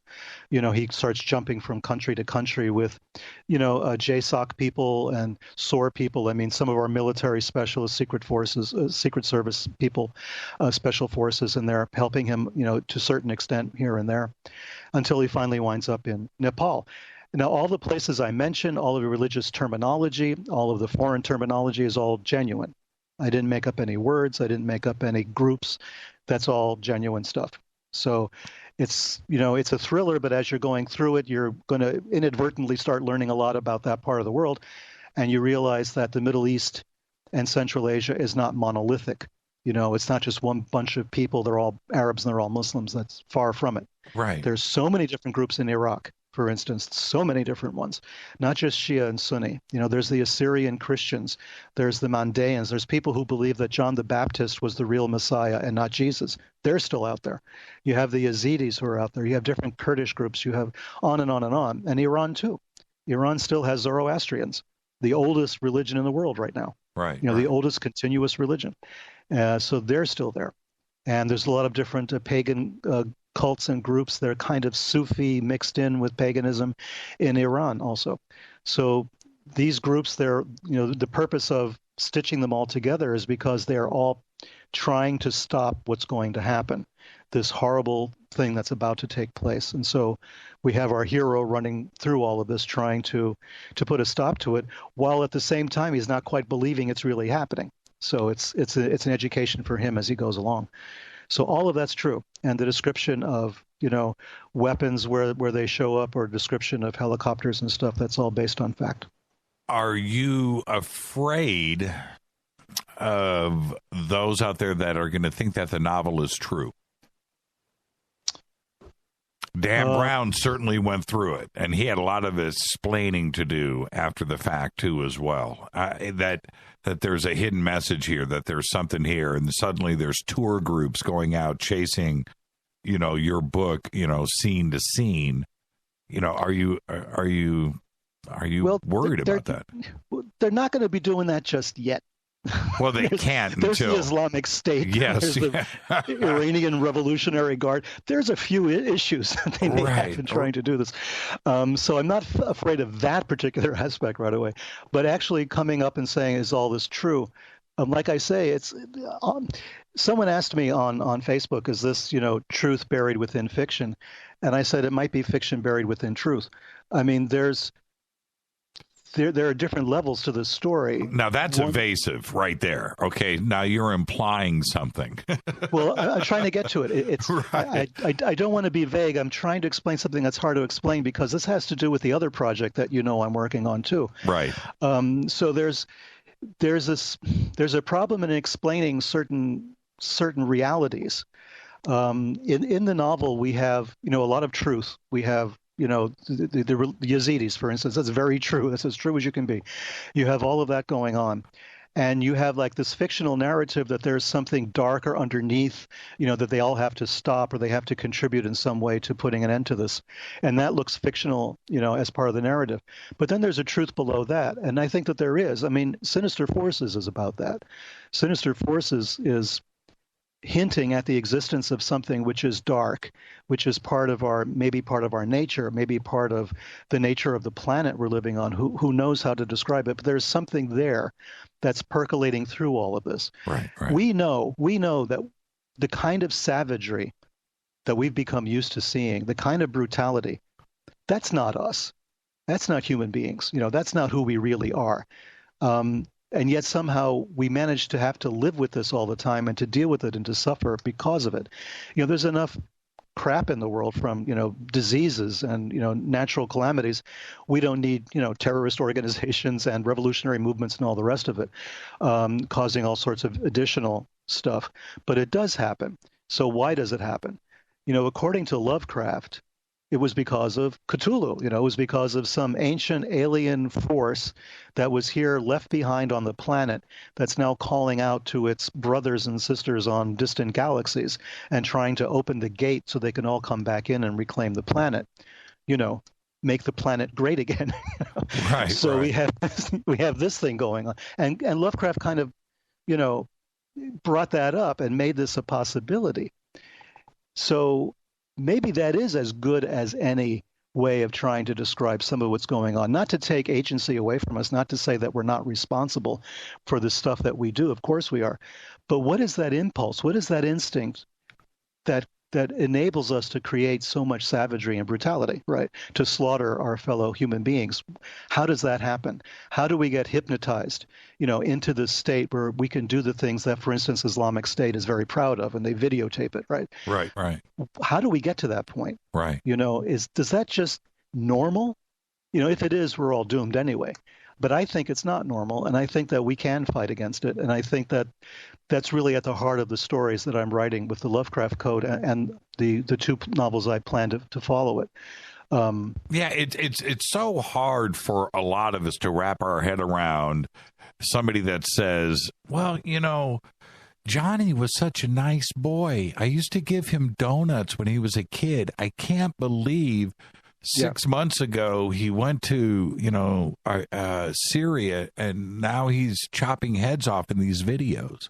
Sure. It's just like, wait, that's such a great point, right? Right there. It is, how is it just, can we flip that switch really that quickly?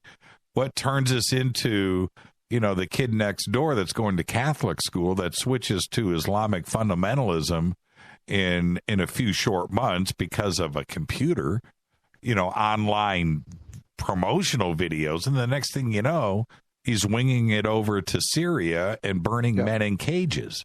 Right? It just doesn't make sense. But it happens, and it does. Yes, it happens in darkness. It happens in dreams. It happens in the illusion of the LED screen, the computer screen that you're staring at. It happens in this strange psychological state that's created. We're creating a new nervous system, aren't we? Many scientists are saying that now with our technology and with convergence and all the rest of it.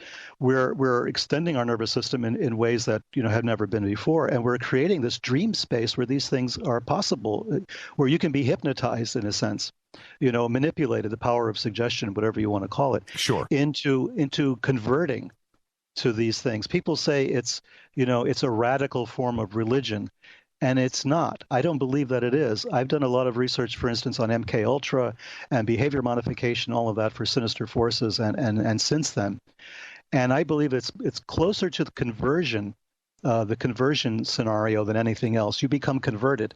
It's not that, for instance, Muslims are naturally violent. That's of course nonsense. I mean, I've lived in Muslim countries for years. Right. What happens, though, is that there's a conversion that takes place. You convert to another kind of a way of thinking. And conversion was being studied by, the MK Ultra people in a very serious way. One of the guys who really was one of the founders of all of that, a guy called William Sargent, out in the UK, he made a specialty out of studying conversion because he knew that in that moment where you're one thing and then you're suddenly something else, a switch is thrown, like you said. How does that happen? How did it happen that, American GIs in Korea came back brainwashed, quote unquote, right? Mm-hmm. I mean, our people were doing this. I mean, corn-fed, milk-fed, American boys going to fight in Korea became basically Islamic State killers after that, right? They became converted to communism. They became, spokespeople for, the Koreans, the North Koreans. They're making all these statements on television, and they're broadcasting it around the world. What happened, right? It wasn't just that someone had a gun to their head. Right. There was a psychological manipulation taking place. And they were given the opportunity to come back. Yeah. And they said, no, you know what? I'm good. Yeah. I'm good. I'm going to stay here in North Korea, man. It's pretty cool here. Or pretty cold. It really happened, though. That's the thing. It really, really happened.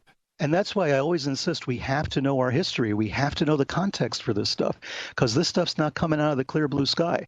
The Islamic State stuff, and I don't call them ISIS because I don't like to conflate it with the Egyptian goddess, basically.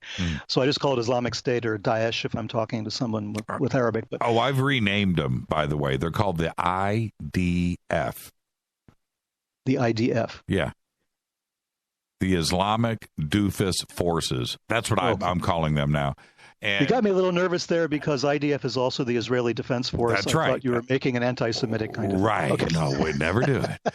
We'd never do it. Yeah, the Islamic doofus. Oh, no, IDS. That's what I named them. The Islamic doofus state. That's what it is. IDS. The IDS. IDF, right? So, but I had said it's interesting that you pointed out like that it's not religious, because that's what I had said last year and the year before. Not that I'm tooting my own horn, but what I had said here was that it is so anti-Islam and so anti-religion. Religions, everything has got the 10 basic cardinal rules, right? Don't steal, don't, right. Be a good guy, don't kill, right?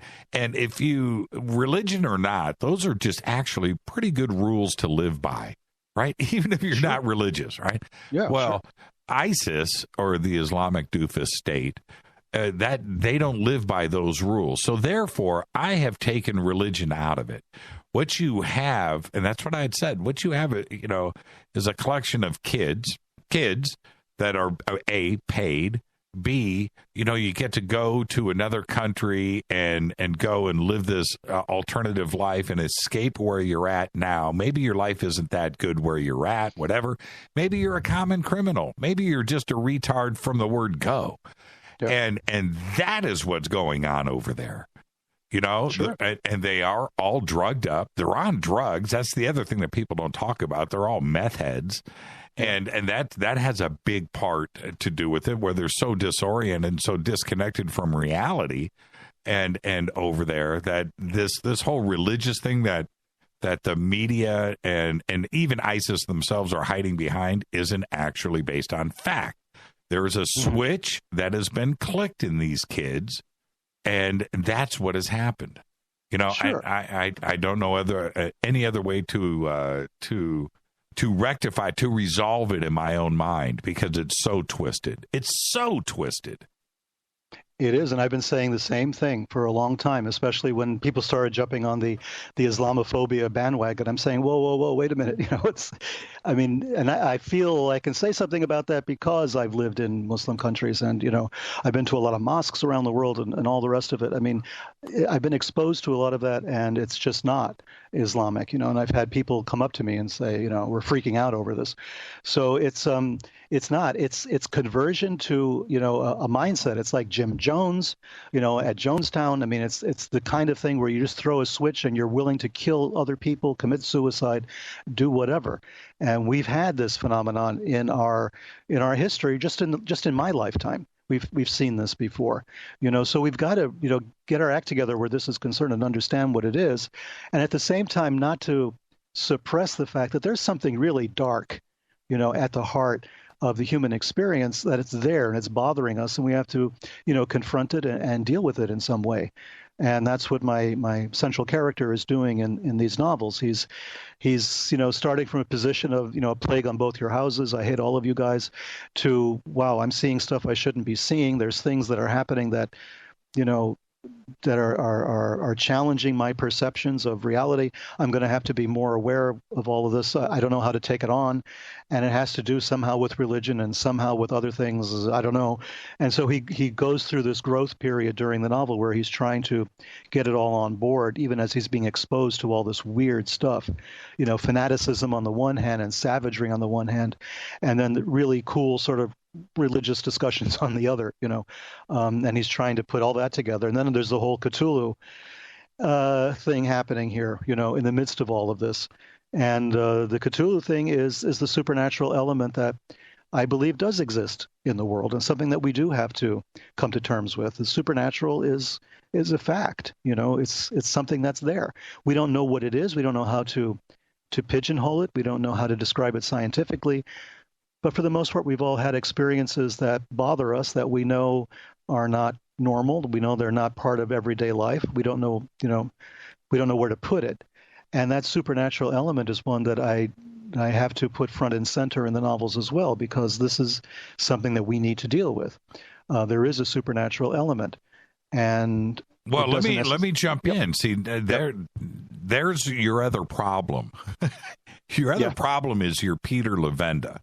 You've got that problem. People look up to you for crazy, in-depth, real-deal research, intelligence, well thought out, methodical, laid out, makes sense, and people learn, and their minds are blown, and they're like, man, Peter Levenda, he knows something, right? This guy he's out there, he's getting it done. And you know exactly what I'm talking about. So then you go and you write this type of book, and they are going to say, Peter knows something. He's telling us something in here. Now we need to go and figure this out, because there's no way that Peter wouldn't do this unless there was something secret here. Now we need to go and figure. And that's a real problem. It's a good one, but that's probably what's going to happen. Well, that's probably good. I mean, maybe it's a conversation that people in general need to have, not just about me, I mean, but about in general terms, all the work that I've done, and I've done, a lot of, I've investigated things, and I've interviewed people, and I've gone to foreign countries, and I've talked to terrorists and Nazis and Klansmen and everything else. All of this has been important, and it's been, factual, and it's been footnoted, as I say, and extensive bibliographies and all the rest of it. And I read a lot of documents, a lot of declassified stuff, whatever I can get my hands on, and I go through and I analyze all of this. But underneath all of it, there's this strain of something else. There's the motivation for it. I mean, trying to look at it separately, just read the documents themselves and think that you know what's going on is not true. There's a lot more going on than what's in the documents.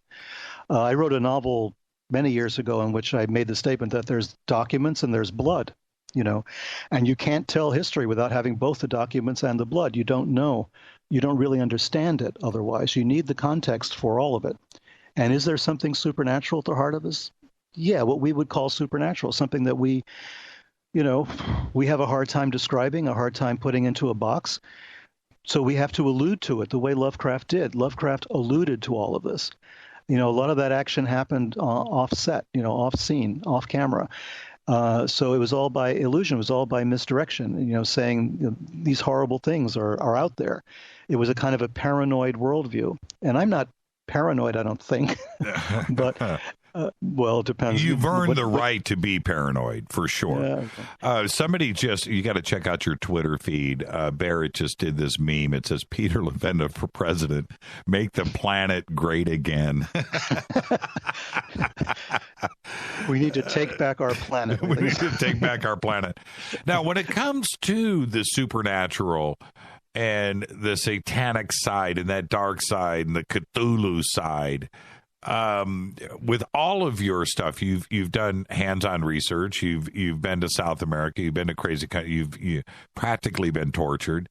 When it comes to how do you research the supernatural, the religious, the satanic side?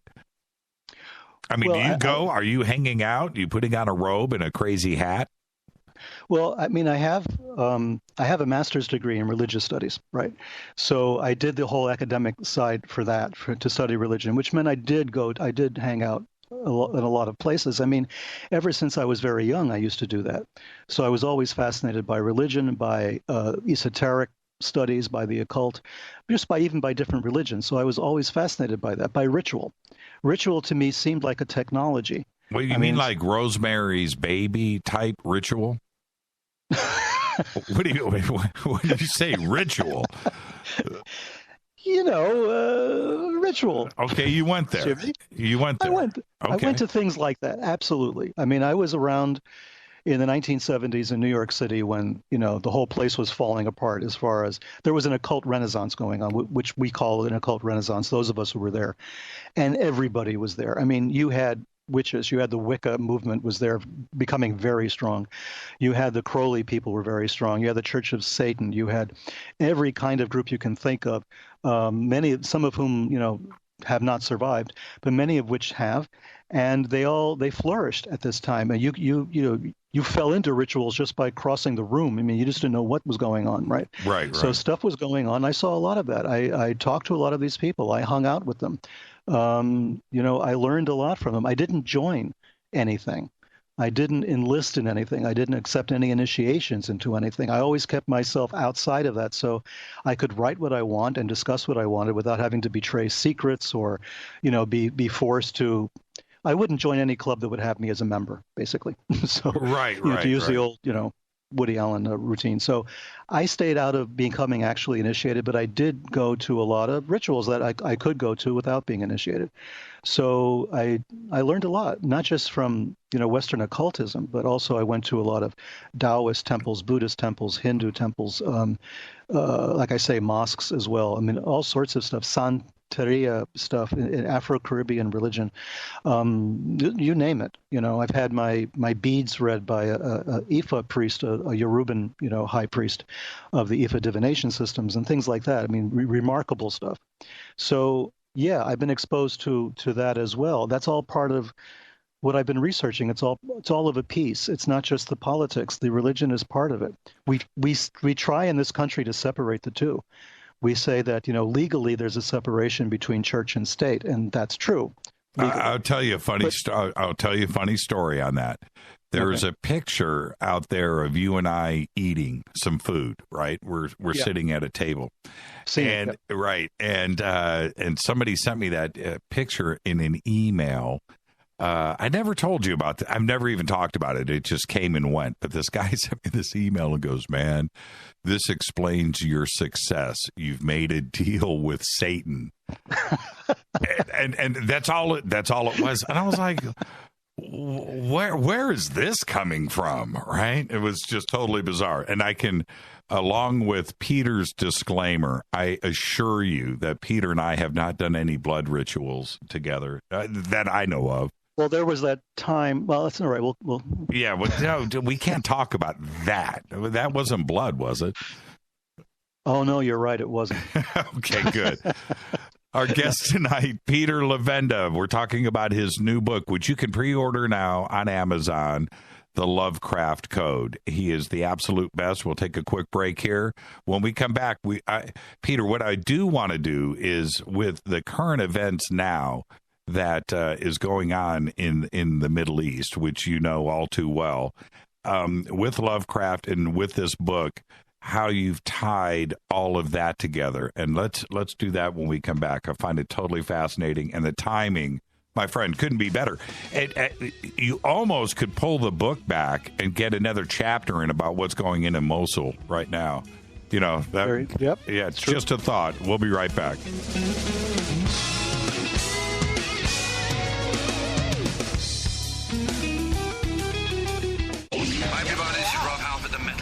JimmyChurchRadio.com. KGRA Radio. Intelligent talk.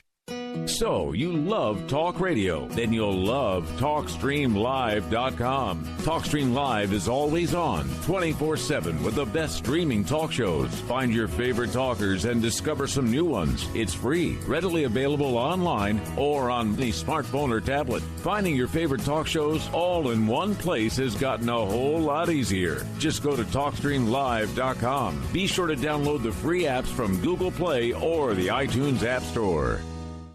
So, you love talk radio? Then you'll love TalkStreamLive.com. TalkStream Live is always on, 24/7, with the best streaming talk shows. Find your favorite talkers and discover some new ones. It's free, readily available online or on the smartphone or tablet. Finding your favorite talk shows all in one place has gotten a whole lot easier. Just go to TalkStreamLive.com. Be sure to download the free apps from Google Play or the iTunes App Store. If your home has hard water, then it's likely that limescale is clogging your pipes, damaging your appliances, costing you hundreds of dollars each year. You can eliminate limescale in the entire house with HydroCare products available at Wave Home Solutions. Easy and efficient with no maintenance, no salts, no chemicals, and no coils. And you can buy with confidence from Wave Home Solutions. Performance guaranteed. Just go to bestwater411.com. That's bestwater411.com.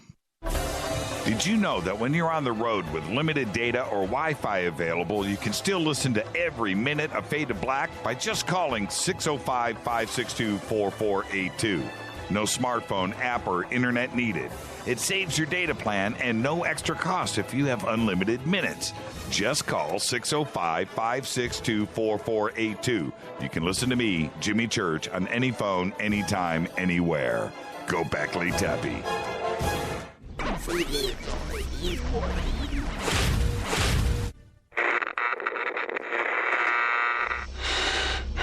You want to know a secret? I love ponies. I really love ponies. I'm serious.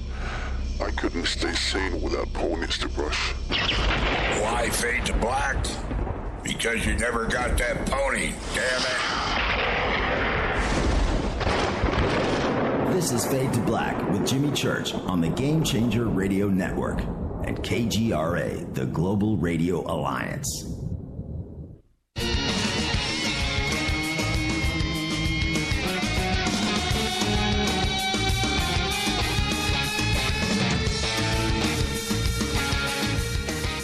Welcome back, Fade to Black. Our guest, Peter Levenda. We just put out the links over to Amazon. You can go and pre-order the Lovecraft Code.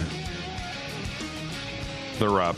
Hashtag F2B is the sandbox. Now, Peter, with what is going on, and I put together this map with all of the different groups over in Syria and Iraq. It is the craziest puzzle ever. And if you go around the loop and the obvious things when you go through east to west, north to south, Israel, Syria, Turkey, Saudi Arabia, of course, the United States, Russia, all of the Islamic groups that are inside of that, which are my count, I had like 25. You know, most people hear about 2 or 3. 25, all of them. Then you have the rebel forces against Damascus.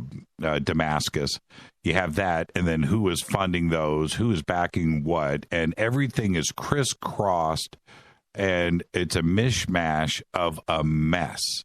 That's what's going on over there right now. We really don't understand that. Were you able to tie in that mess into this too as well, and are you able to make sense of it?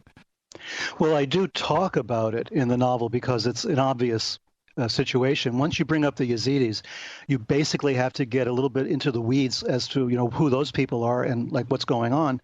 And so I start to talk about the different groups that are there and the different terror groups, for instance, and the different rebel groups and all of this. The problem is that the alliances switch from day to day practically. So you have a constantly shifting landscape of people. Sometimes they're on your side, sometimes they're not. Sometimes they'll make an alliance and the alliance lasts for a week or a month or a year, and then after that it's falling apart and they're at each other's throats again. This is that region has a lot of tribal and ethnic rivalry that's got nothing to do with religion. Religion is just the icing on the cake. So you've got people who have different languages, they have different cultural expectations, they have different backgrounds. I mean, they have different historical claims to the land that they're living on. All this stuff is going on. You have the Druze, militia, which are really weird by themselves. You have Assad in Syria, who's not even really a Muslim, No. The Alawis are considered the Iranians put up with them because they're more Shiite than they are Sunni, but they're not Shiites either. Alawis are, there's a lot of things that they don't do that Muslims are supposed to do. So even then, I mean, we think of the president of Syria, this horrible dictator who's killing all these people, as being a Muslim, and basically he's not in the eyes of other Muslims. So you have the Alawis, which are a mystical kind of sect, and you have, everybody else out there. And these people go back centuries. I mean, the Yazidis, claim they go back to the time of Sumer, which is 3000 BCE, right? Right. So you have groups that have all sorts of claims on land, on territory, and they have different religious practices, and they either allow intermarriage or they don't allow it, or they drink alcohol or they don't drink alcohol, and on, and all these various things. And it's a mess. It's an absolute mess, and the borders keep shifting. So when we go in, or the Russians, or the Europeans, whatever Europeans, the Brits or anyone else goes in and tries to make sense of it, and tries to form an alliance with one group against the other, it's doomed to failure, because eventually that group is going to turn on you, for whatever reasons. They're not going to be loyal to you. They're not out there trying to create a democratic state, right?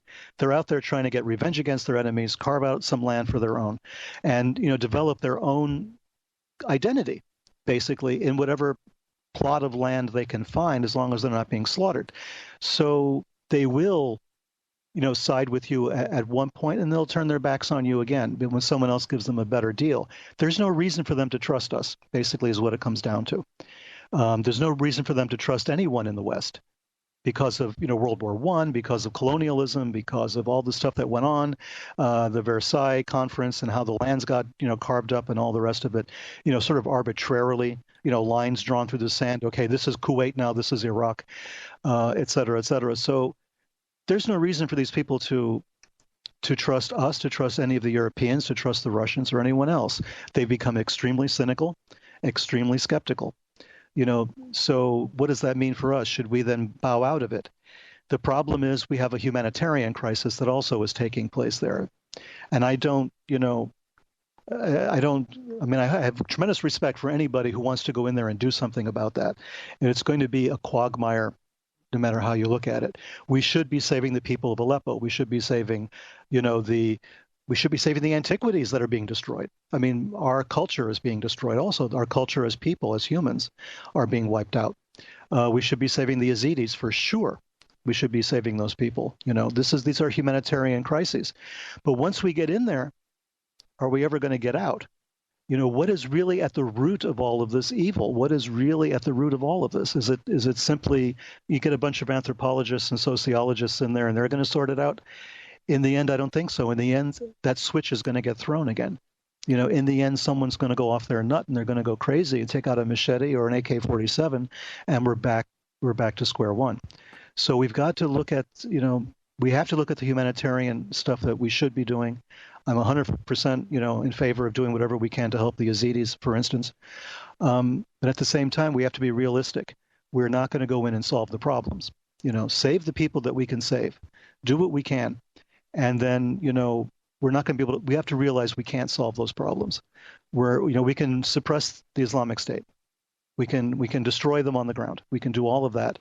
And then 5 years later, something else is going to crop up, Just like ISIS, this is a new issue. This is, it's a festering wound, but ISIS was not around 20 years ago. Everybody needs to understand that. And there's something else that's interesting here. Speaking of Syria, we talk about Aleppo a lot. We do now.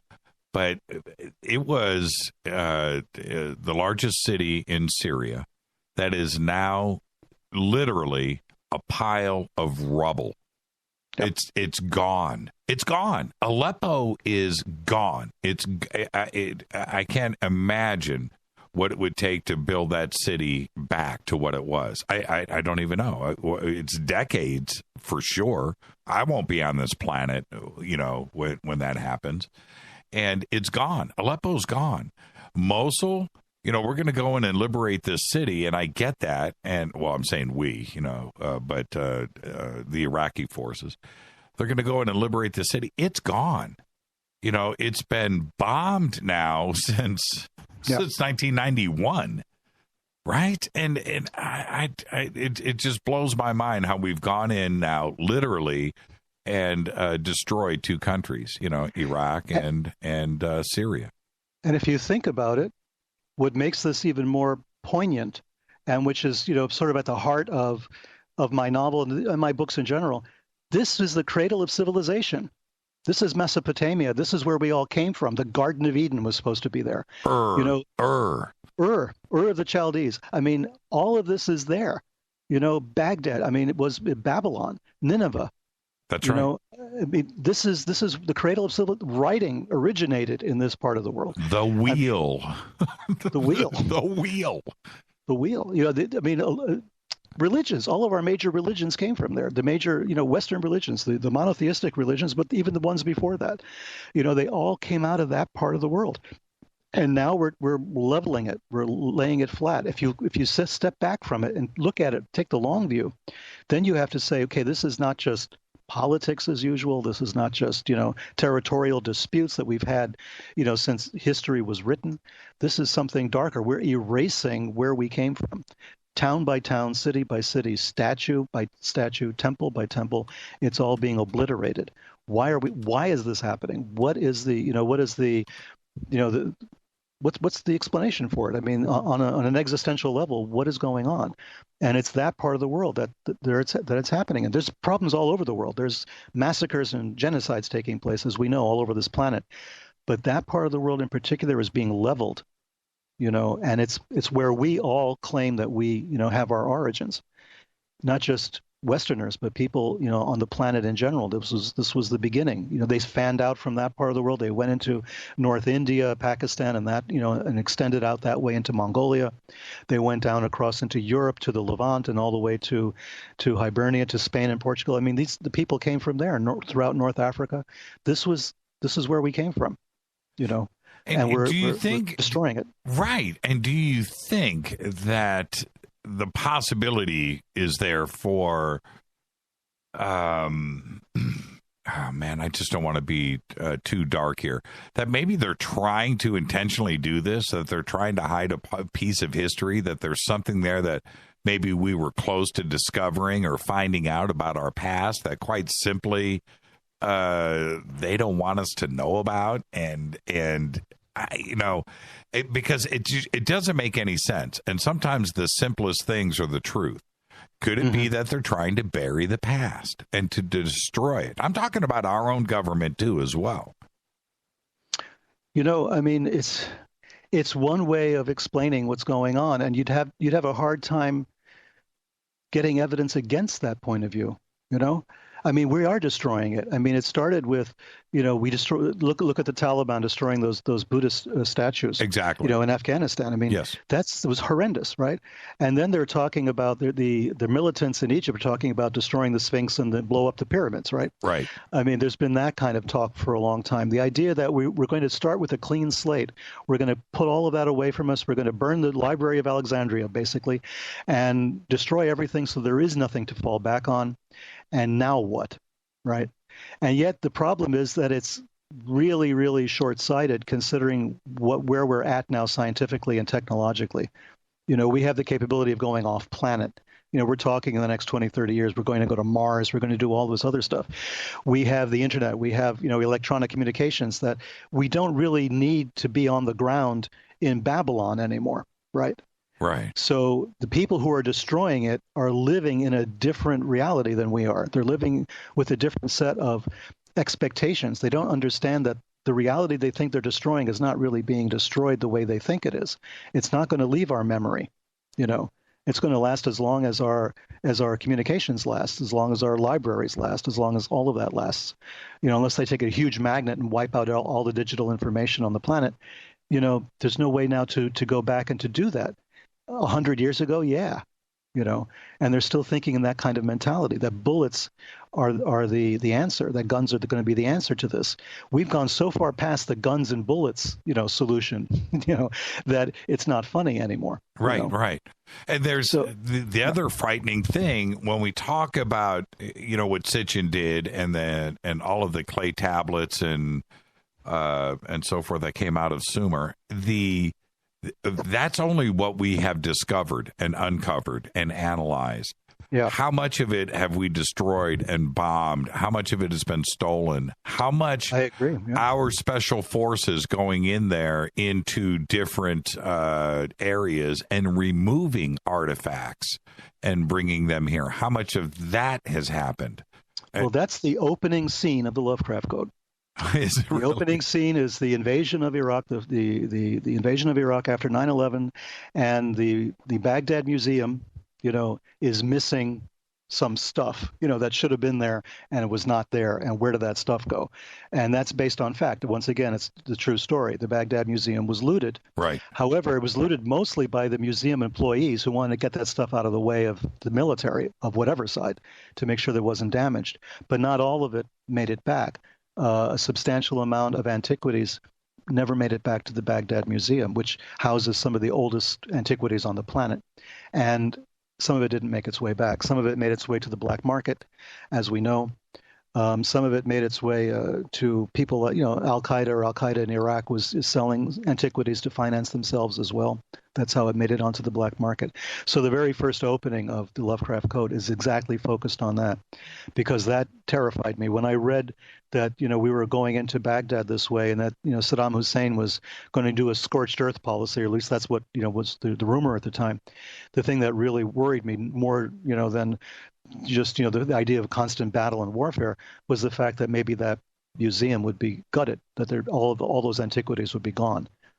So I was, really worried about that, and I was following the newspapers articles about it, and I was somewhat relieved to find out that some of the museum curators had taken the stuff home, the most valuable things, the most important things, and then, brought them back later. But there was still some looting, and the Iraqi government begged the Americans to guard the museum, but they weren't there immediately. It was like days before they got to the Baghdad Museum and could put a perimeter around it and save it.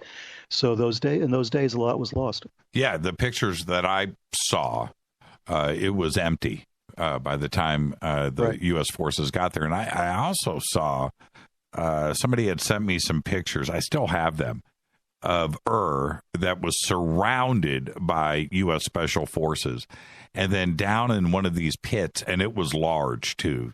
Imagine like a basketball court sized archaeological dig with Special Forces in the hole removing stuff. Now it's just like, wait, what are they doing?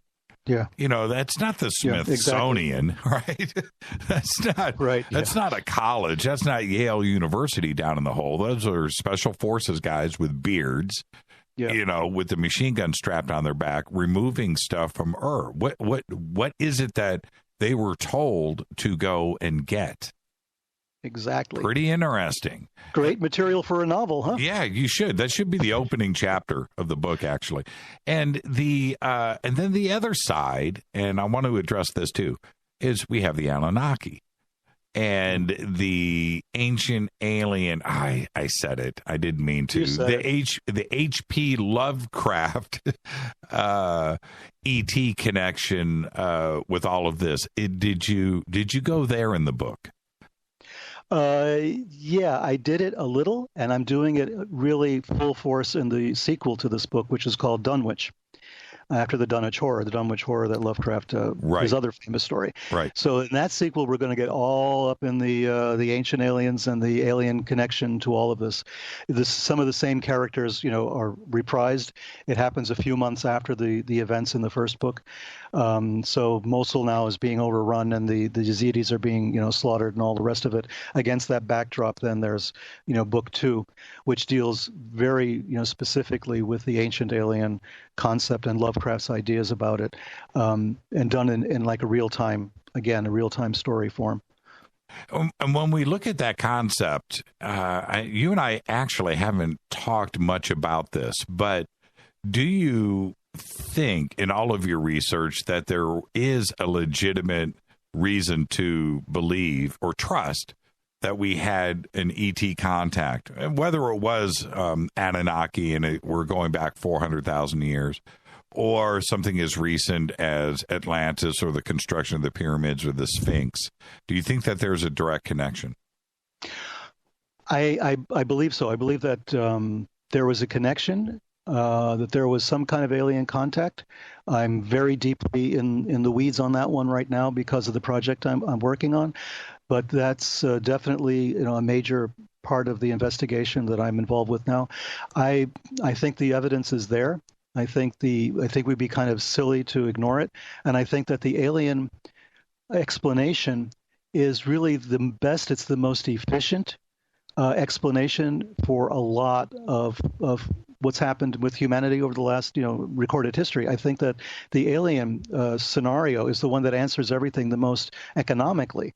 And it kind of puzzles me why scientists would not embrace it, because it is so economical and elegant an explanation as to what's happened to us as humans.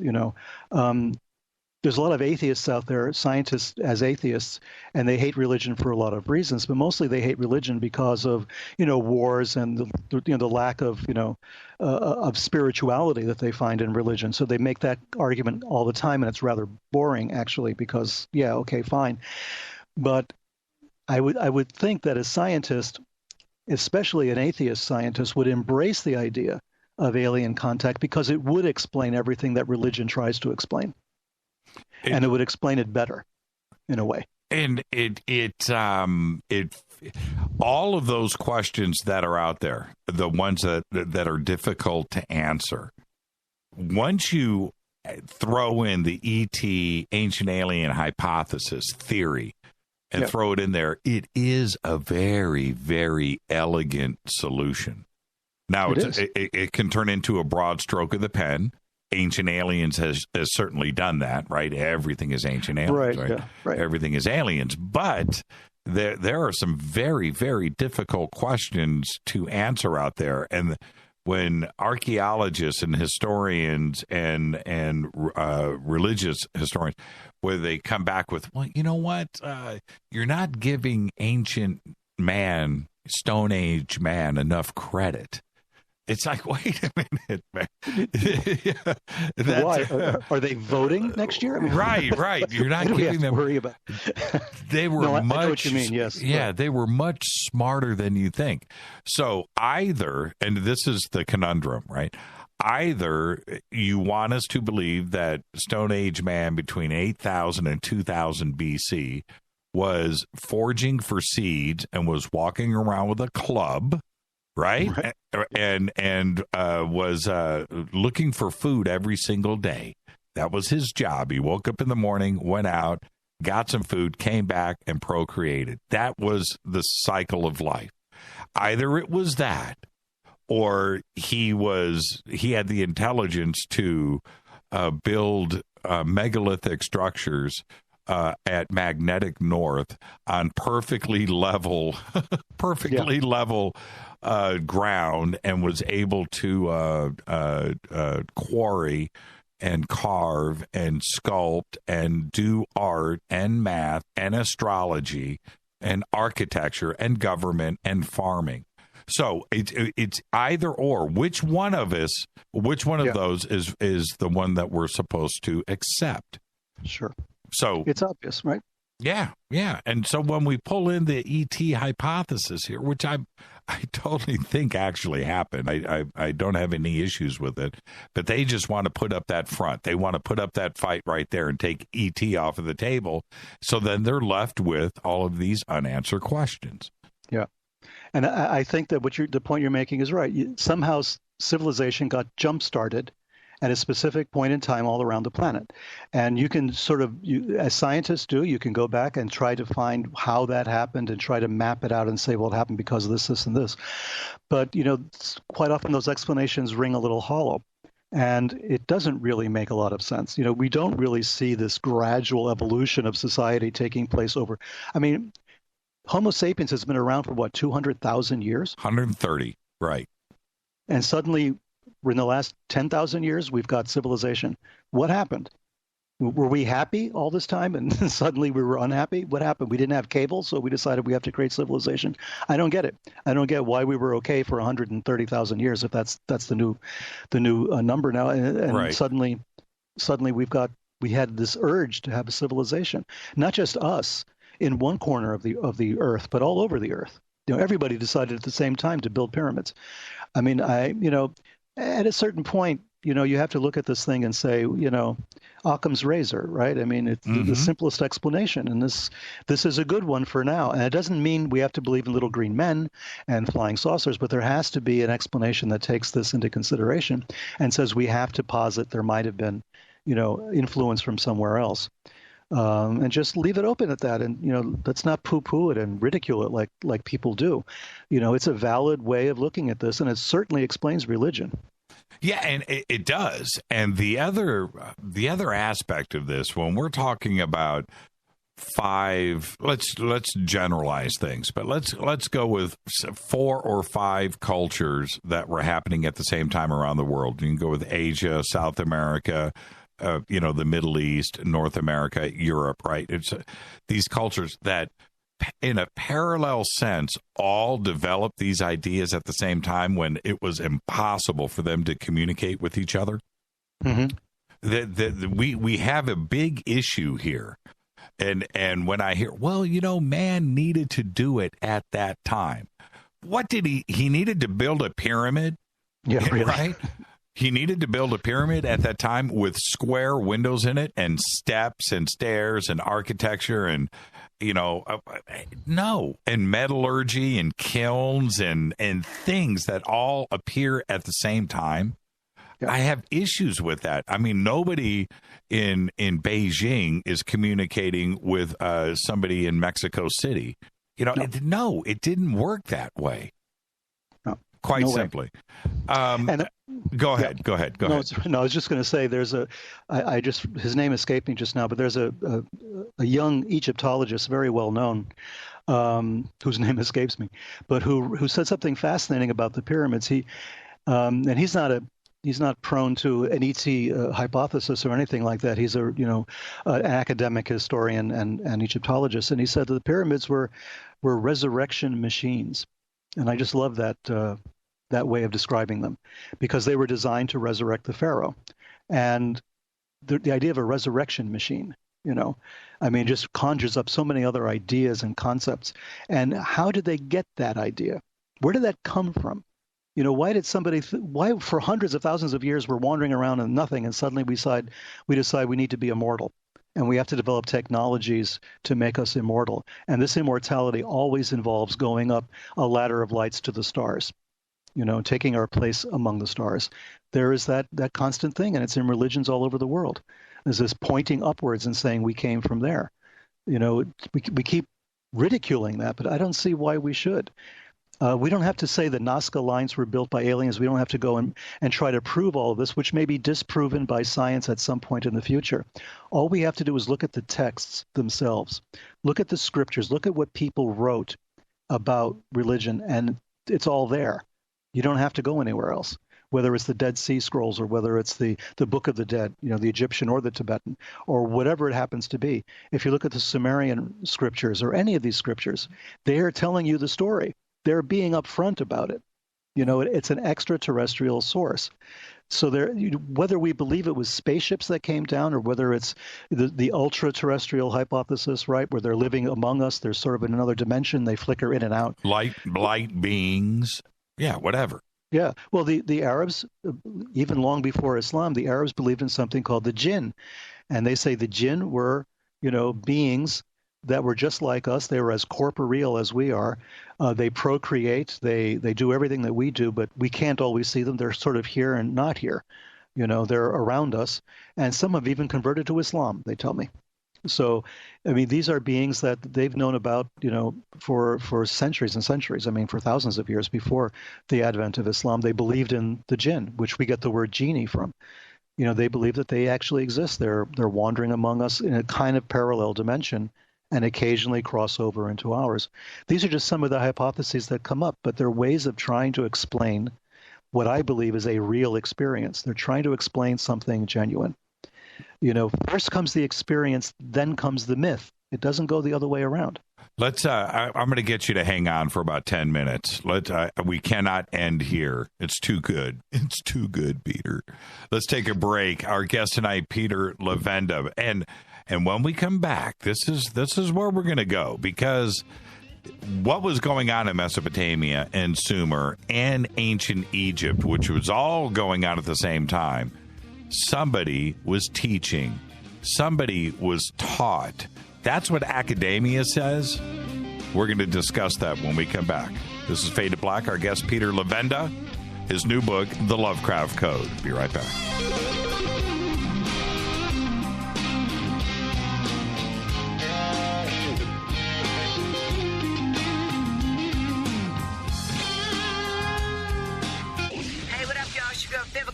Here, and you are listening to my boy Jimmy Church on JimmyChurchRadio.com. Despite popular opinion, reading a book will not make you smarter, but listening to Jimmy Church will. Does your basement or crawl space have a damp, musty smell? Well, watch out. That's a sign of too much moisture and not enough ventilation. And that can mean increased mold growth and the buildup of harmful toxins and gases. Don't bother with a dehumidifier. It just circulates the same unhealthy air. Now there's a better way to remove these dangers and odors. It's with the computerized Wave Moisture Control Unit that reduces moisture and expels pollutants. We replaced our old dehumidifier with the Wave unit, and in only 3 weeks, our basement is dry and the musty smell is gone. Wave units require no maintenance, no buckets of water or filters, and costs only pennies a day to run. Breathe better, live healthier with an affordable, no-maintenance Wave unit. Call 888-618-WAVE, 888-618-WAVE, or visit mydryhome.com. mydryhome.com. Ride the wave. Wave Home Solutions for a healthy, comfortable home. What's up, Fadernauts? Studio Dome loves Fade to Black and the F2B audience so much that they have put together the ultimate stereo Bluetooth system. They've done it just for you. Man, check this out. The Studio Dome SBB2 stereo system is here. It's featuring 2 Studio Boombox 2 SBB2 wireless Bluetooth speakers, packed in its own custom hardshell case.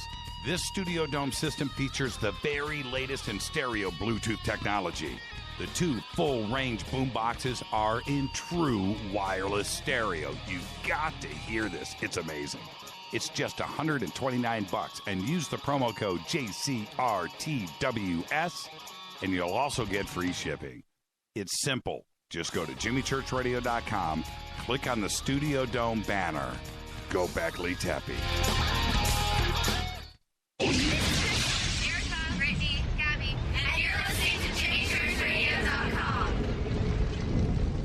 It's not a lifestyle we chose. We were born this way. KGRAradio.com.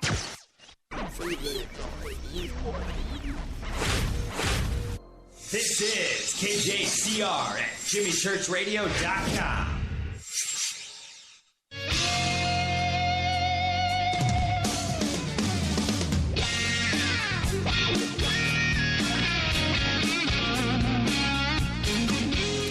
Welcome back, Fade to Black. Our guest tonight, Peter Levenda. Couldn't let Peter go. I was going to, but you like the way I did that. I didn't give him a chance to say no. Sorry about that, Peter. I didn't say no to you, Jimmy. This is where, and thank you for hanging out for a little bit here. This is where Orthodox academia gets a little messy. And we've touched upon all of this, but let's start stating some facts here. With ancient Sumer, Mesopotamia, ancient Egypt, let's all crank it back to 3000 BC. Let's kind of just put plunk the number there. But it's no coincidence that it all happened at the same time. And what happened all at the same time, what they want us to accept, is that all of these civilizations, all of these cultures, just got smart overnight and had it all. And when you look at Mesopotamia and Sumer, we know about ancient Egypt. And when we talk about the Tigris River and the valley and Baghdad, that area, everything happened. Writing, of course, high technology, agriculture.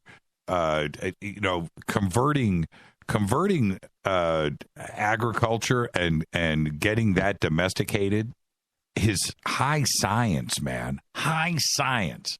And I don't know what Stone Age man was sitting in his hut, and his wife comes in and says, what are you doing? Well, you know what? I got this idea. These seeds, we're going to germinate these guys, right? It's just like, wait a minute, man.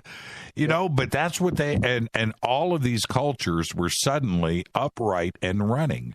Now, and this is where I want your input, because academia will say that nothing is new. Everything is taught, right? There's no original ideas. Everything is handed down. Well, who handed it down? to the Egyptians, who handed it down to the valley in the Middle East. Where did the knowledge come from? It came from somewhere, didn't it, Peter? Well, it did, and they're very upfront by telling you where it came from. This is the thing that we consider these people to be kind of stupid or superstitious or whatever it is. These are people who created civilizations and armies and cities, and they fed their people. These are not stupid people. And in their writings, they say, we got this information from people who came down from the stars, right? We got this information from elsewhere. I mean, the Sumerian explanation is this fish guy came out of the sea, landed in the water, came out of the sea, gave them agriculture, astronomy, mathematics, everything else, would never eat or drink anything on land, and would go back into the sea every night, would never stay on land, during the day. This was an ancient myth that was repeated, all the time. We constantly have this idea of gods. There's this interpenetration of the people on this planet, the people living here, and the gods from space, somewhere outside of the planet, off planet. There's this communication, intercourse that goes on between the two, sometimes literally intercourse that goes on between the two. So you have the sons of God and the daughters of men in the Bible. You have all sorts of explanations. They're right there. They're right in front of us. They tell us this is what it is. And we say, well, that's just mythology. They're making stuff up. They don't know how to explain scientific principles. So they're making stories up to explain things. But the stories, if they're making up stories that are consistent with something that happened. They're not just saying Mary had a little lamb or something. They're talking about the transmission of information in a very real way, a transmission of their entire culture. They're somehow very conscious of the fact that they got their culture from someone else or someplace else. They didn't have it themselves. They don't have mythologies that say, oh, we gradually created all of this ourselves. Why don't they? Why do they always say it came from somewhere else? They don't actually say we did it ourselves. No mythology says we did it ourselves. Why does academia fight it? Because it's not scientific. Academia, in this case, in the case of archaeology and anthropology and psychology, what they want to do is they want to look as scientific as possible, meaning in consistent with the scientific revolution that took place a couple of hundred years ago, after Galileo and all of that suddenly we all became very scientific.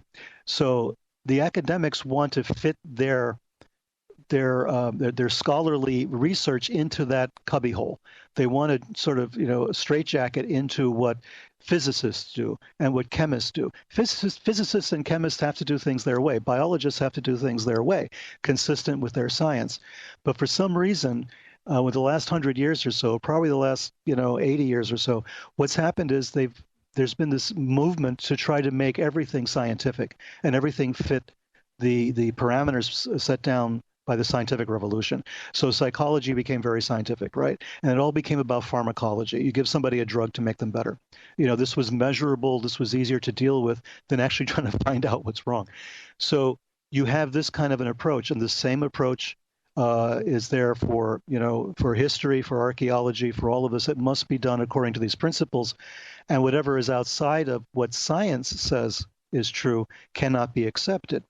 So until science accepts the fact that there might have been alien contact or some other kind of contact, whatever it was, we don't have to, wrap ourselves up in the ET hypothesis, but it's something else, something that was not us, gave us this information. Until we can get there, until science says it, archaeology is not going to look there.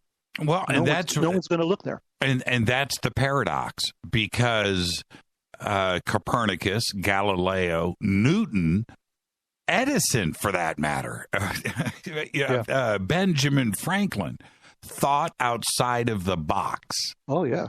And that wonder, that sense of wonder and questioning and going beyond what was the establishment, right? Going beyond that is what got us here today. But now they don't want to look at that methodology, that way of thinking. But there's a reason, because they won't get their funding. All the money for academia right now comes from government funding. or from the private sector, from companies, from corporations. So you have this sort of stranglehold on academic growth because they need funding, and they can't. They can't put their tenure in jeopardy. They can't jeopardize their department that they work for by doing something outlandish because no one's going to fund it. I mean, that's a real problem as well. And that's another version of Occam's razor, right? Yeah. In that the simplest, right? And if we look at it in those terms, is it just because they don't want us to know the truth? They know the truth, but they don't want us to get closer to it. It makes you wonder, doesn't it? I mean, with me, it does. Yeah, it makes you paranoid for sure. Because then you start asking, who are they? How far up or back or deep, does they go? I mean, a lot of the people that I talk to, they just follow along. I mean, there is no they for them. It's just, well, we won't get funding, so we have to do it this way, or we have to do it that way, or you can't say this, or you can't say that. My master's thesis was like that. I was sort of in jeopardy there because I wanted to put something in there that they said, no, we better not do that. I did it later when I published the book, Stairway to Heaven, but the thesis, was a lot more circumspect than the book was because I was saying it was bringing something up that might have been dangerous. And that was saying that, when Ezekiel was having his vision in the Bible of the chariot coming down from the stars, I said he was very specific, like Lovecraft. He specified a date, month, and year, and the direction in which this chariot appeared. It's right there in the Bible in the first chapter of Ezekiel. And I said, I can draw a star map, of that moment and show you what he was looking at. And they said, no, don't do that. Right. No. Well, no, let's not go there. Which kind of leads us up to, in a weird way, I'm not pushing you into the corner, but you are working on a project now. Yep. And this is exactly what we're talking about, is what you're working on. How close are you to speaking about this publicly? Well, that's going to depend upon my partner. That's really up to him to decide, when we can do this and when we can't. But the first book of this project, the one that I worked on, is already kind of sneakily announced already on Amazon. If you look for it, you'll find it.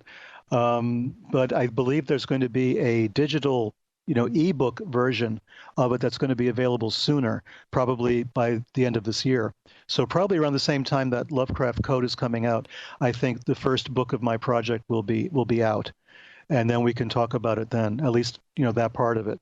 But I am involved in a project that is involved with this type of material, and it's different in that we are not going to the well like everyone has done so far. We're talking about UFO related material. Everybody seems to know that already, and we're starting from a different position. We're not starting from the point of view of we have to prove this exists. We have to prove the reality of extraterrestrials or the UFOs or something. We're starting from the position that it does exist. It's a given, and going on from there. And that's what makes, I think, our project different. Are you, in this book, what everybody wants is, to name names, sure, to get specific. Are you able to do that this time around? I can't name any names. That's not for... No. I'm not asking you to name names now, but do you do that in the book? That's a good question. Well, there's 3 books. The first 2 are done. The third's about done. We start to name names, or I start to name names, here and there throughout the 3 volumes, but more especially in the 3rd volume. But here and there in the first 2, you'll find some names mentioned. But they're not going to be as earth-shattering as some of the others. I mean, there have been revelations recently, and some names have hit the fan, sort of. Mm-hmm. So people know that this is not a project that is imaginary, and it's not, we're not making stuff up here. This is, pretty genuine with some very genuine people involved. So everything you've heard about it is true, is what I'm trying to say. We were very sort of reserved, actually, in talking about it, or at least I've been reserved in talking about it. Right. And and who's involved and all the rest of it. But I think people will be pleasantly surprised. I think this is a different departure, from what's gone on before in this community. With your listeners probably are familiar with a lot of different approaches to this material. I really hope we're taking an approach that is unique, or at least is exciting, and is going to be able to, ask questions that maybe haven't been asked before, and present some information that hasn't been presented before, and some real, points of view and perspectives on this whole subject that are coming from some very important places. And I'll let you go with this last question.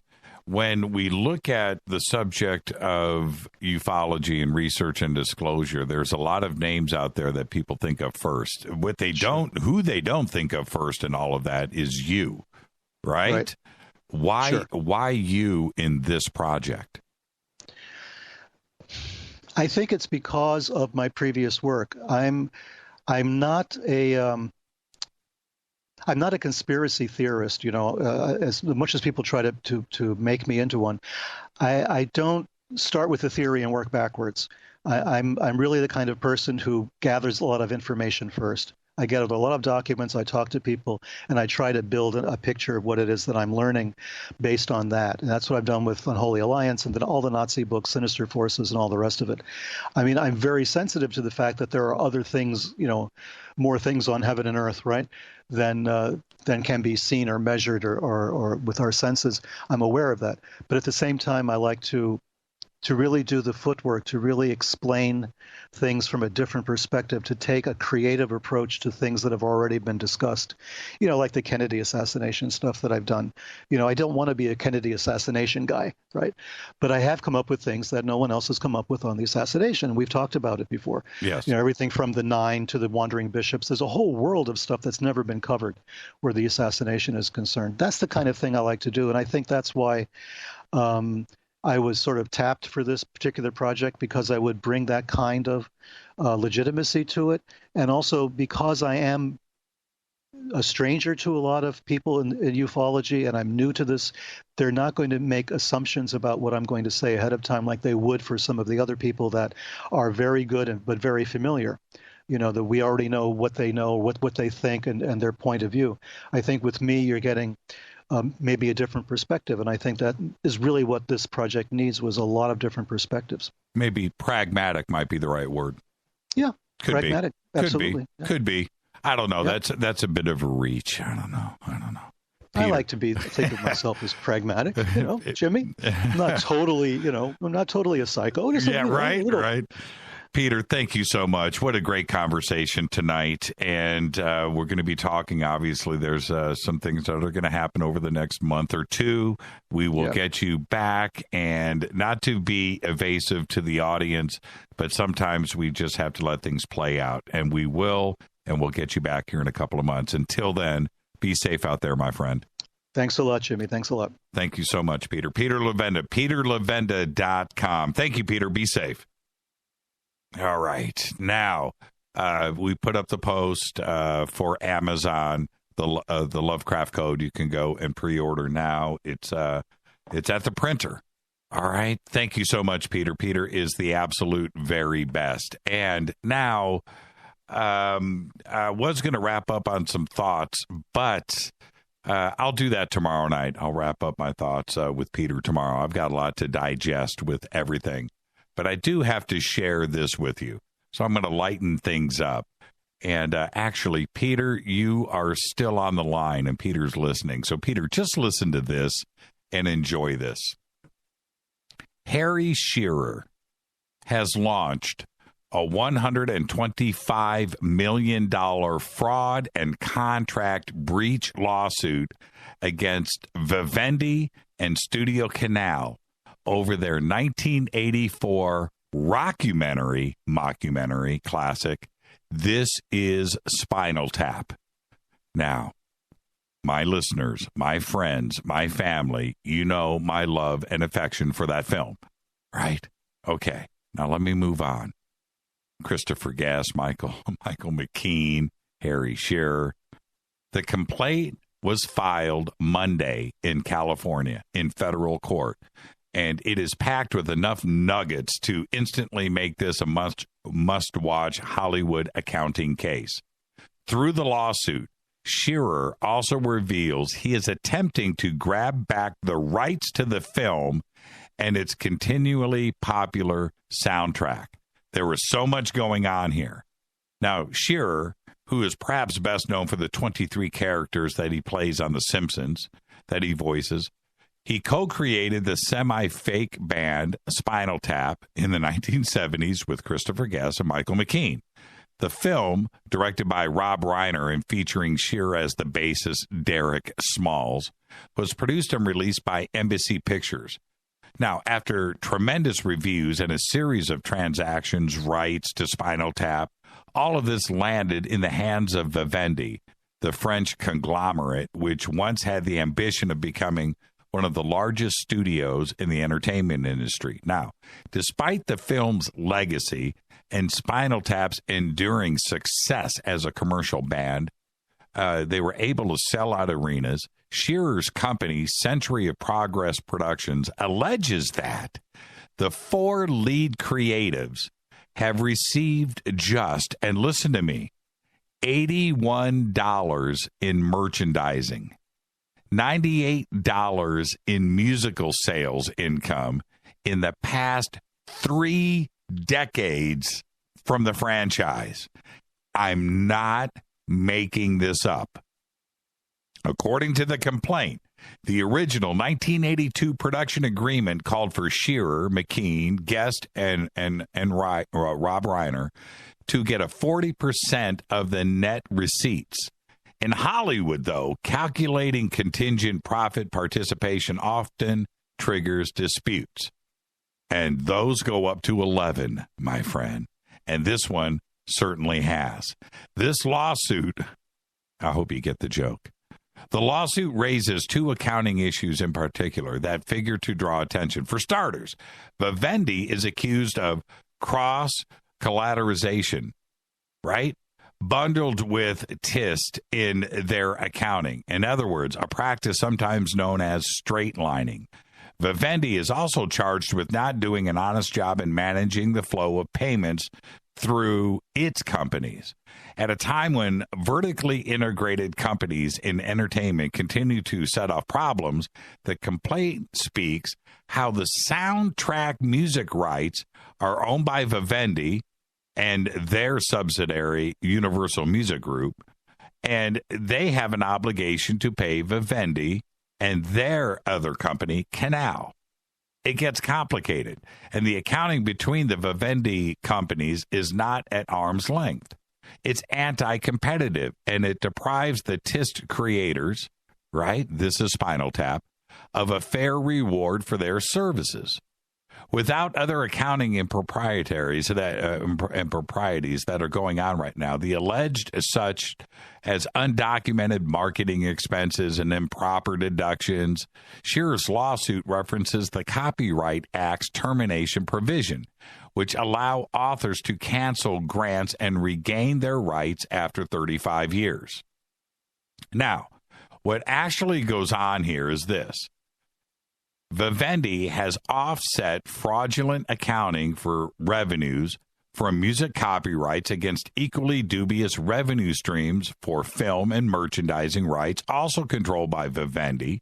Shearer is concurrently filing notices of copyright termination for publishing and recording rights in Spinal Tap songs he co-wrote and co-recorded, as well as in the film itself. That would mean that Vivendi would potentially lose rights to This Is Spinal Tap in 2019. Copyright termination has been a big subject in the music industry, but is only beginning to impact the film business. This is 2016.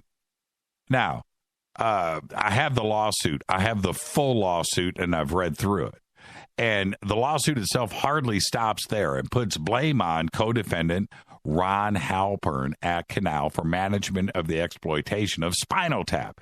Shearer says that his manager received assurances from Halpern that everything was okay, right? But now it appears to be complete deception. I'm talking about Spinal Tap members of one of the greatest films in not only in the music industry and music history, but in rock and in pop culture in general. They have received $81 each. How is that possible? And how can anybody at Vivendi or Canal look back in Universal Music Group, look back and say that they did the right thing? They can't. It's an impossibility. These guys are cultural, pop culture icons. Shearer's company says that in 2013, in anticipation of the film's 30th anniversary, it commissioned a study of accounting statements and revenue streams, and then first discovered that Vivendi had engaged in a pattern of anti-competitive and unfair business practices. They had abandoned enforcement of all of the This Is Spinal Tap rights, and had willfully concealed and manipulated years of accountings to retain monies due and that they were owed. The lawsuit discusses everything from how the defendants allegedly let others, including one brewery, a beer company, register Spinal Tap at the trademark office without letting any of them know. McKean, Shearer, right? Christopher Guest. Shearer, though, implies that he's been stopped from reprising his famous character. He's not even allowed to do that, and he created it. It is an absolute mess. And when we go and we stop and think about this, according to the complaint, despite defendants' abandonment of the trademark's rights and so forth, that we have to go back and look at some of our favorite characters, something that was really cool, something that we hold so near and dear to us, that McKean, Christopher Guest, and Harry Shearer were paid nothing. Nothing.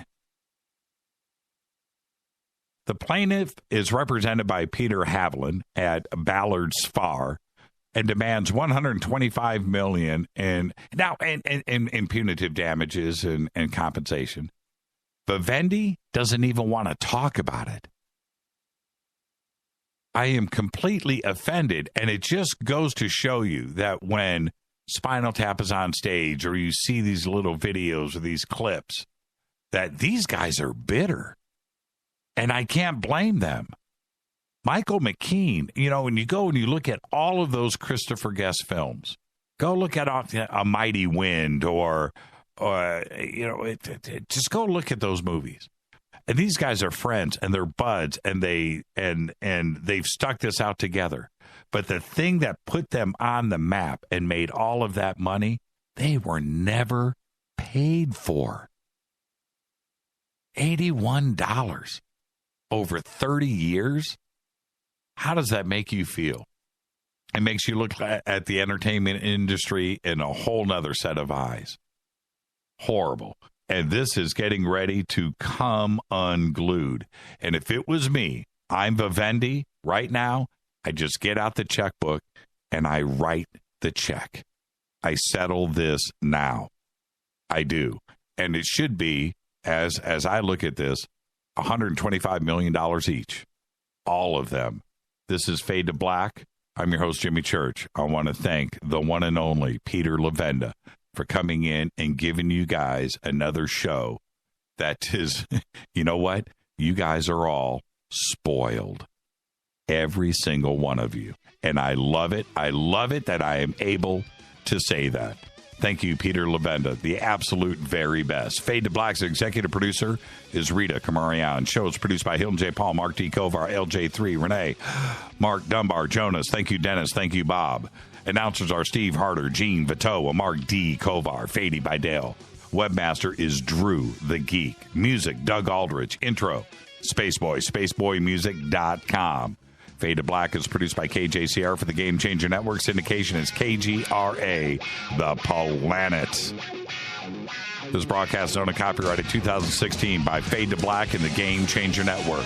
It cannot be rebroadcast, downloaded, copied, or used anywhere in the known universe without written permission from Fade to Black or the Game Changer Network. I'm your host, Jimmy Church. Follow me on Twitter at JChurchRadio. I want everybody to be safe. Go Beckley Tappy.